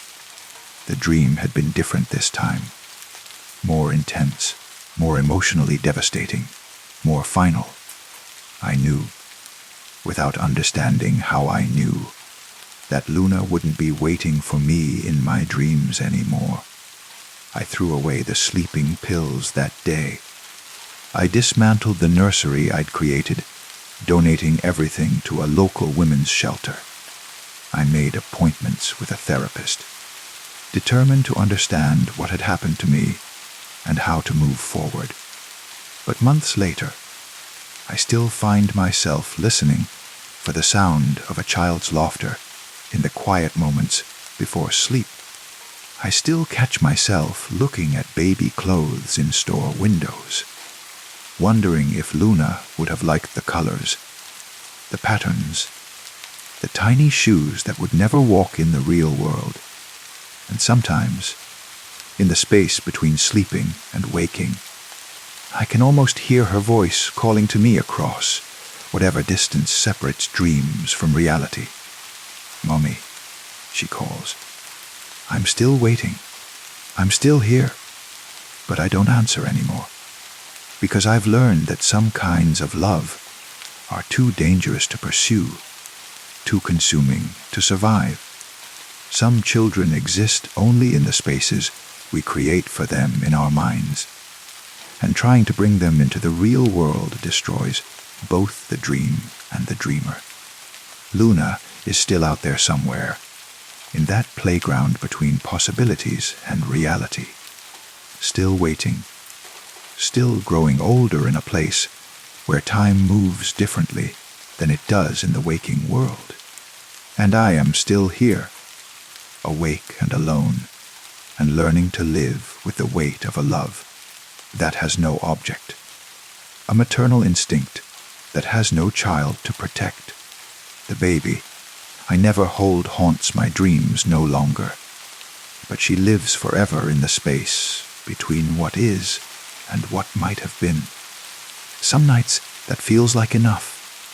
Most nights it doesn't.